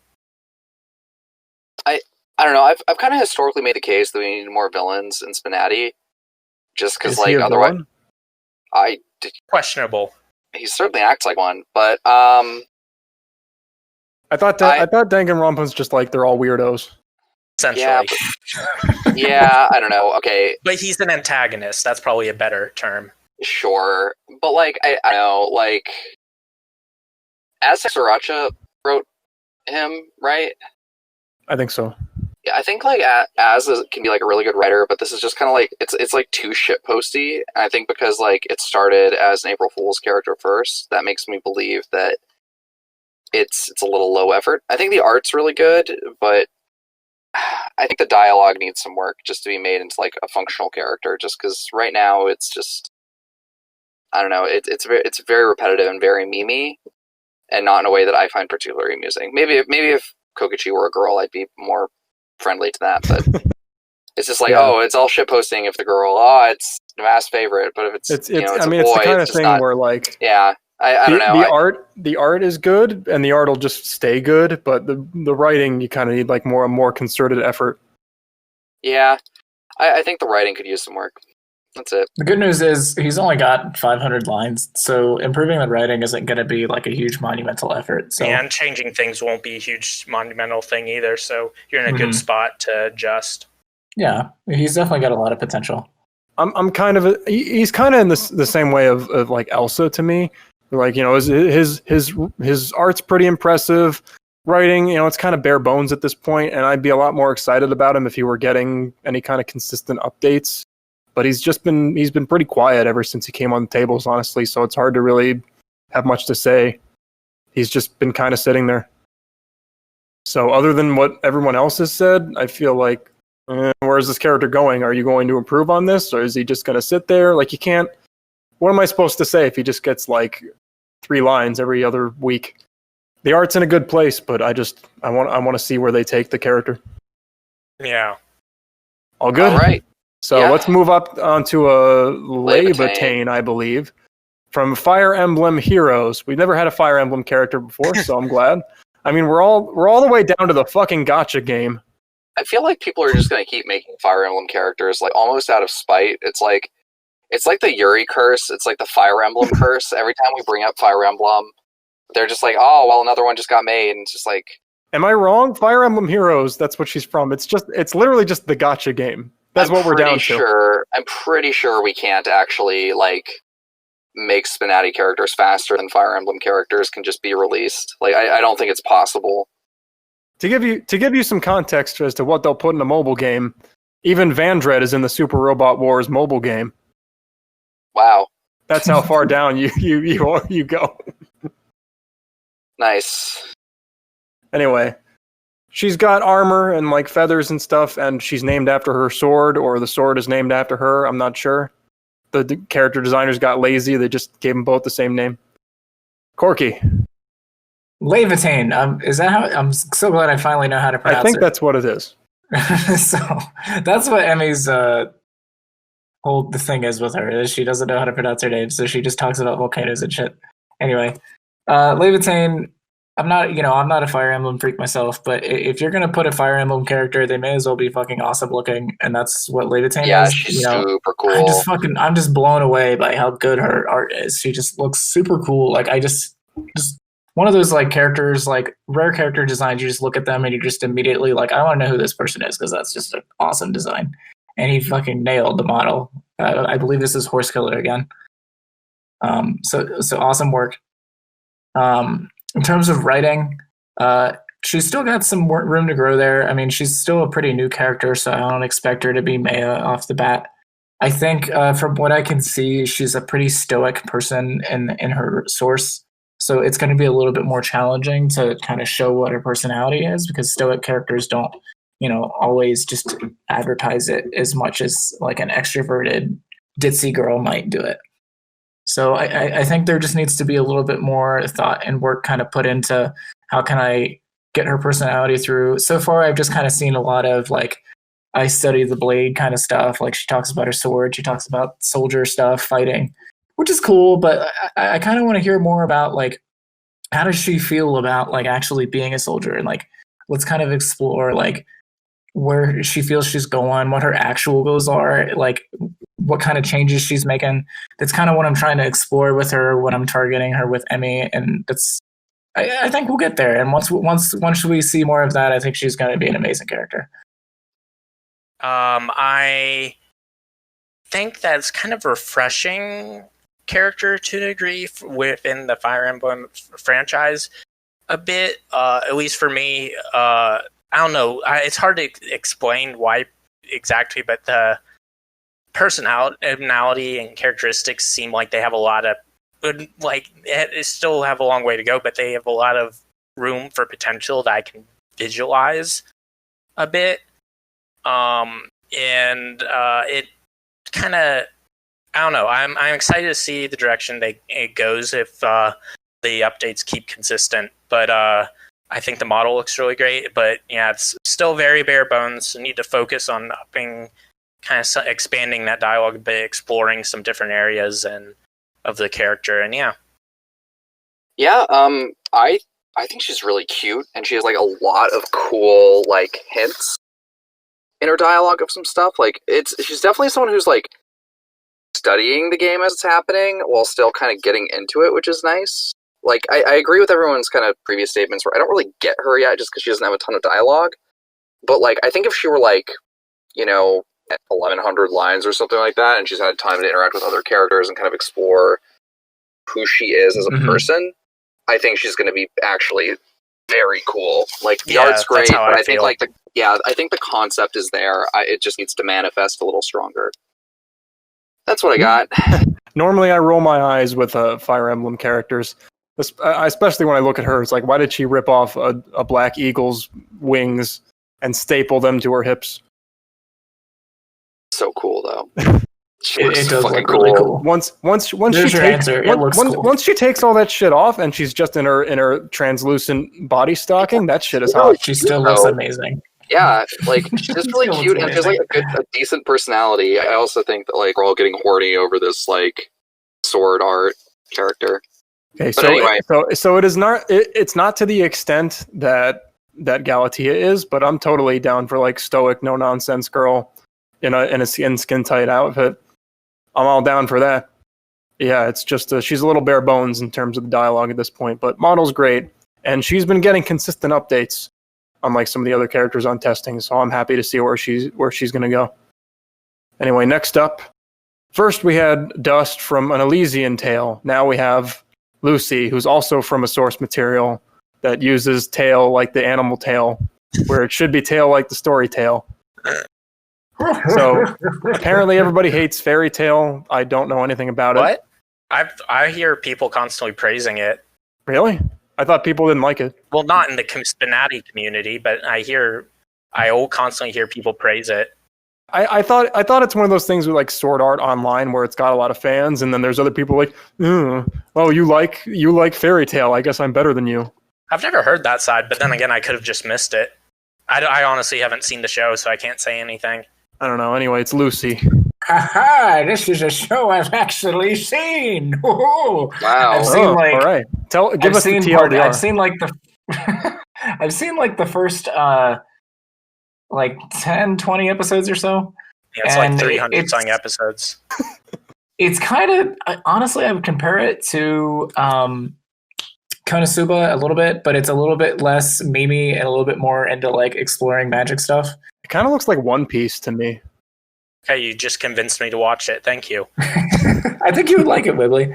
There's a friend of mine was obsessed with the blue cat that's in there, and sometimes I love the blue cat and sometimes I hate the blue cat. Anyway, talking about Lucy, I've seen some of the show and I still don't know who that character is, so I assume she comes in later. I'm a little bit surprised that I believe she's the first Fairy Tail character we've gotten in SPNatI. Correct me if I'm wrong. Yeah. No, I think she is. People have asked for a lot of characters from Fairy Tail. Like, I think Ezra Scarlet is a character. I don't remember this character at all. I think Ezra Scarlet might be the main girl or something. Yeah, I think so. But anyway.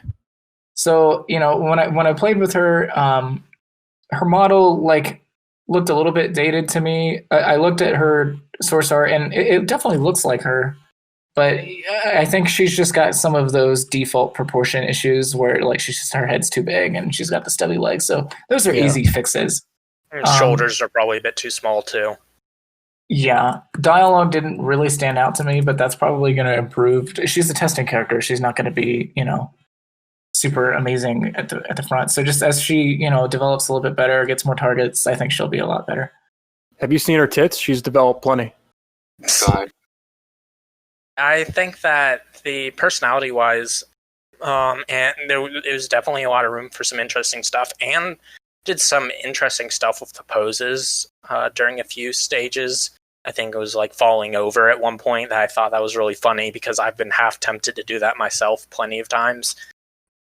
And so I think that's got a lot of room. Yeah, I agree. The proportions are a little off. I didn't think twice about it before, but when I looked at the source, then I was like, oh, and I kind of noticed. I'm so used to seeing characters with so many different art styles that it's hard to know something until you look at the source.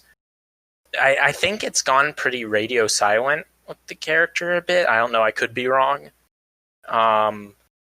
So I would like to see more development. Otherwise, might just end up dropping off. But I hope they stick with it. Yeah, those are kind of my thoughts. I actually missed Lucy getting on the testing tables like almost completely, and I hadn't really seen a lot since then. I think like I don't know enough about the show to be really critical of it, but I think there's like a little bit of Cammy version 1 happening where there's like a lot of characters that just kind of show up during her stripping process that I don't. Yeah, she's got some gimmicks that I don't really understand or appreciate. I think like basically if you're gonna have characters show up in the process, it has to be an Easter egg. It has to be for like the other character has to be there for most of the game, or don't do it. But I don't know. I don't really get Lucy. I'd like to see more development, but I think the art's fine. I think the rest of it could use some work and just some more polish.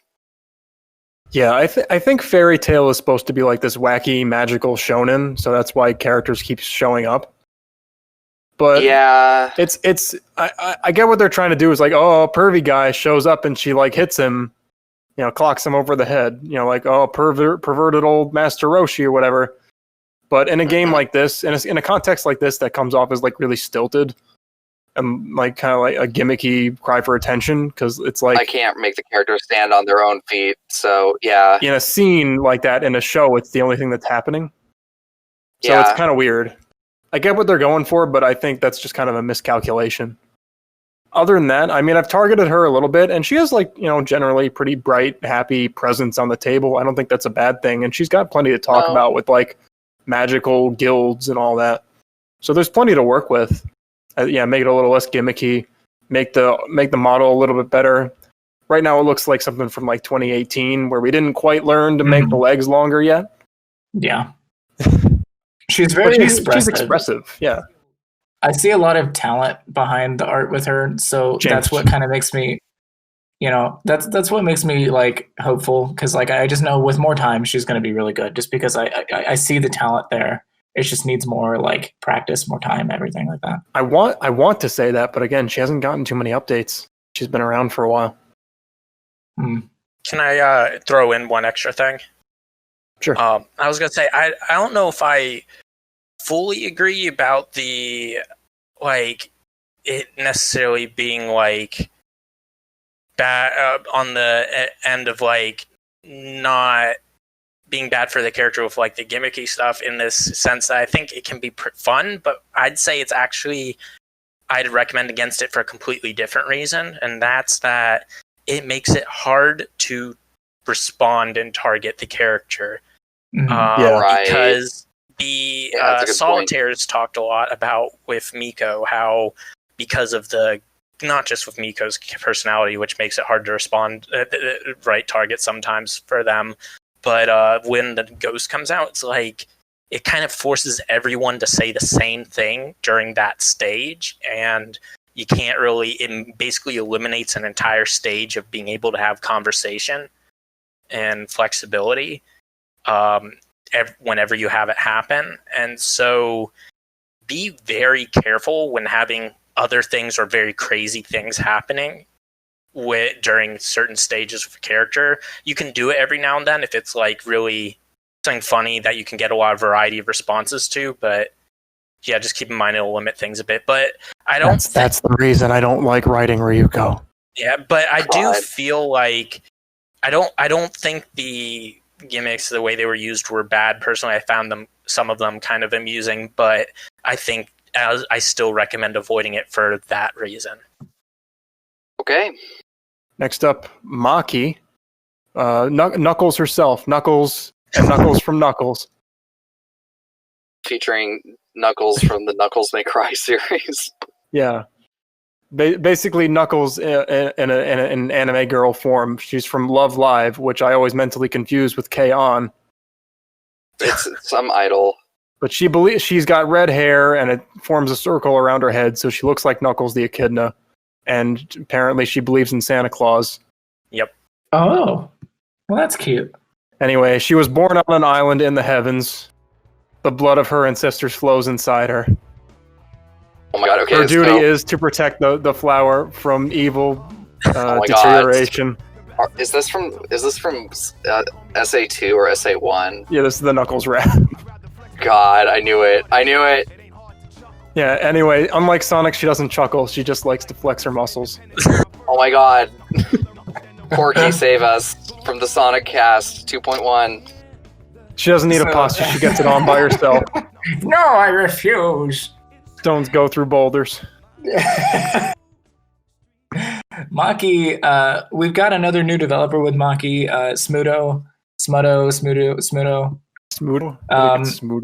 I really like where Smudo is going here. This is, I think, one of the better models we've gotten from a brand new developer in a long time.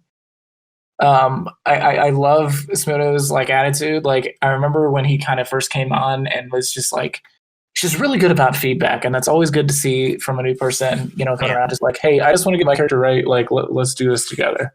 And it's always just so much fun to work with somebody who just has, like, a lot of love for her character and just, you know, is just itching to learn and get better. So I really like this character. Like, I've seen a lot of improvement. I like where the model's gone. And I mean, looking at, like, the lines, like, holy shit, she's already got, like, 1,800 lines already. Like, that's nothing to sneeze at. Like, more than a lot of characters on the main roster have, and she's still on testing. So props for that. You know, there's definitely been a lot of love here. I think her facial posing is good. It's expressing. It's expressive, and I just think her like actual like the rest of her posing could still use some work. It's just a little bit static and I don't want to say basic, but it's just like I'd like to see more from it, and that's not really that difficult of a change. You just got to kind of go through and revise some posing. Look at Thursday's guide because it's amazing. The dialogue that from what I played wasn't really standing out at me, but she was also one of the last characters I tested, and I was super tired, so I probably just didn't have the energy to pay as much attention as I would have liked. I'm definitely going to start playing with her a little bit more because I could just tell a lot of effort and love has gone into this character, and I'm just really excited to see more. I grew up in college. I went through college with roommates who were obsessed with Idol anime, and I sat through and watched all of that stuff with them. It's something that it can be fun to watch in a group, but I would never watch on my own. But regardless, so I do know a lot about the characters at least.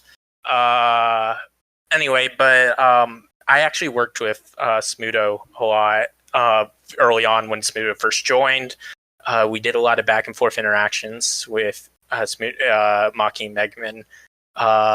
And honestly, and one of the things I think, so first off, keep in mind that they are not a native English speaker. It's another case of someone. I didn't even know that. Yeah, no, that's absolutely. Props for him because I didn't even notice. I didn't know that either. Yeah, no, they're not a native English speaker.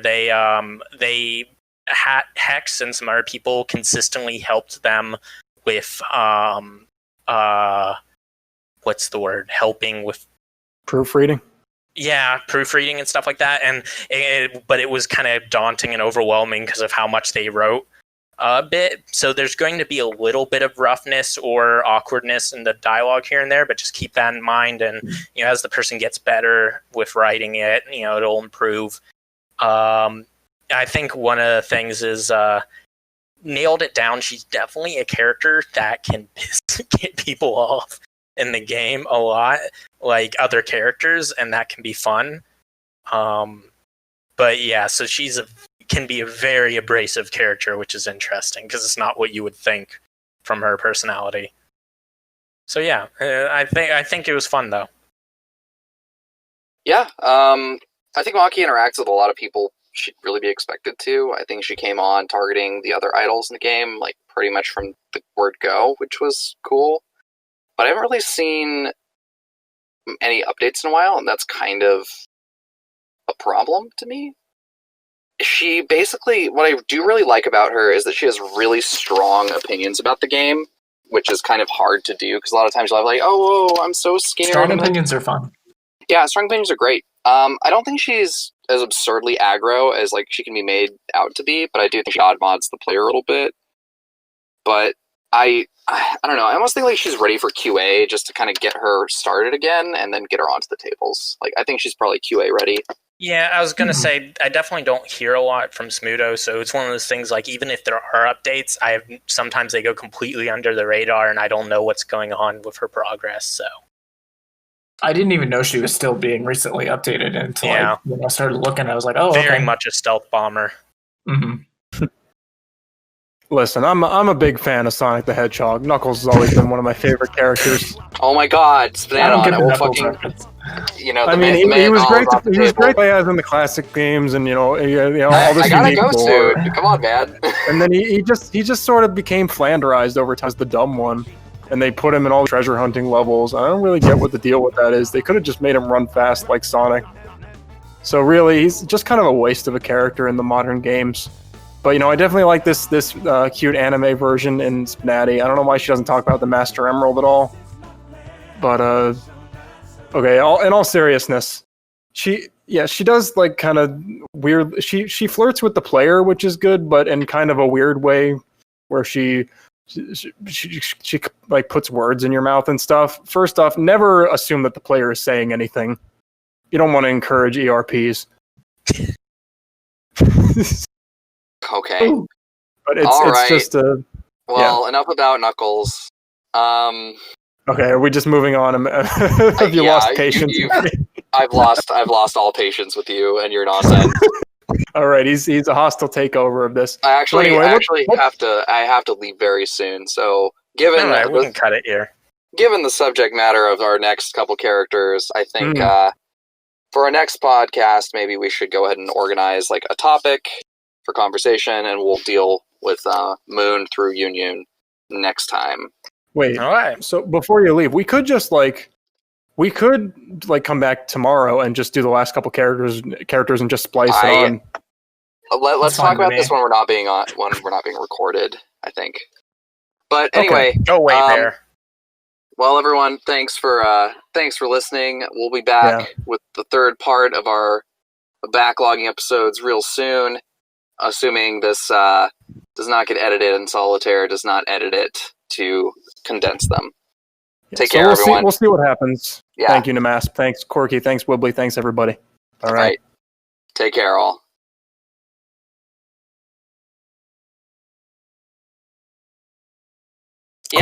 Corky and nmasp, they're all typing in chat. Very rude to always type when it's Wibbly talking.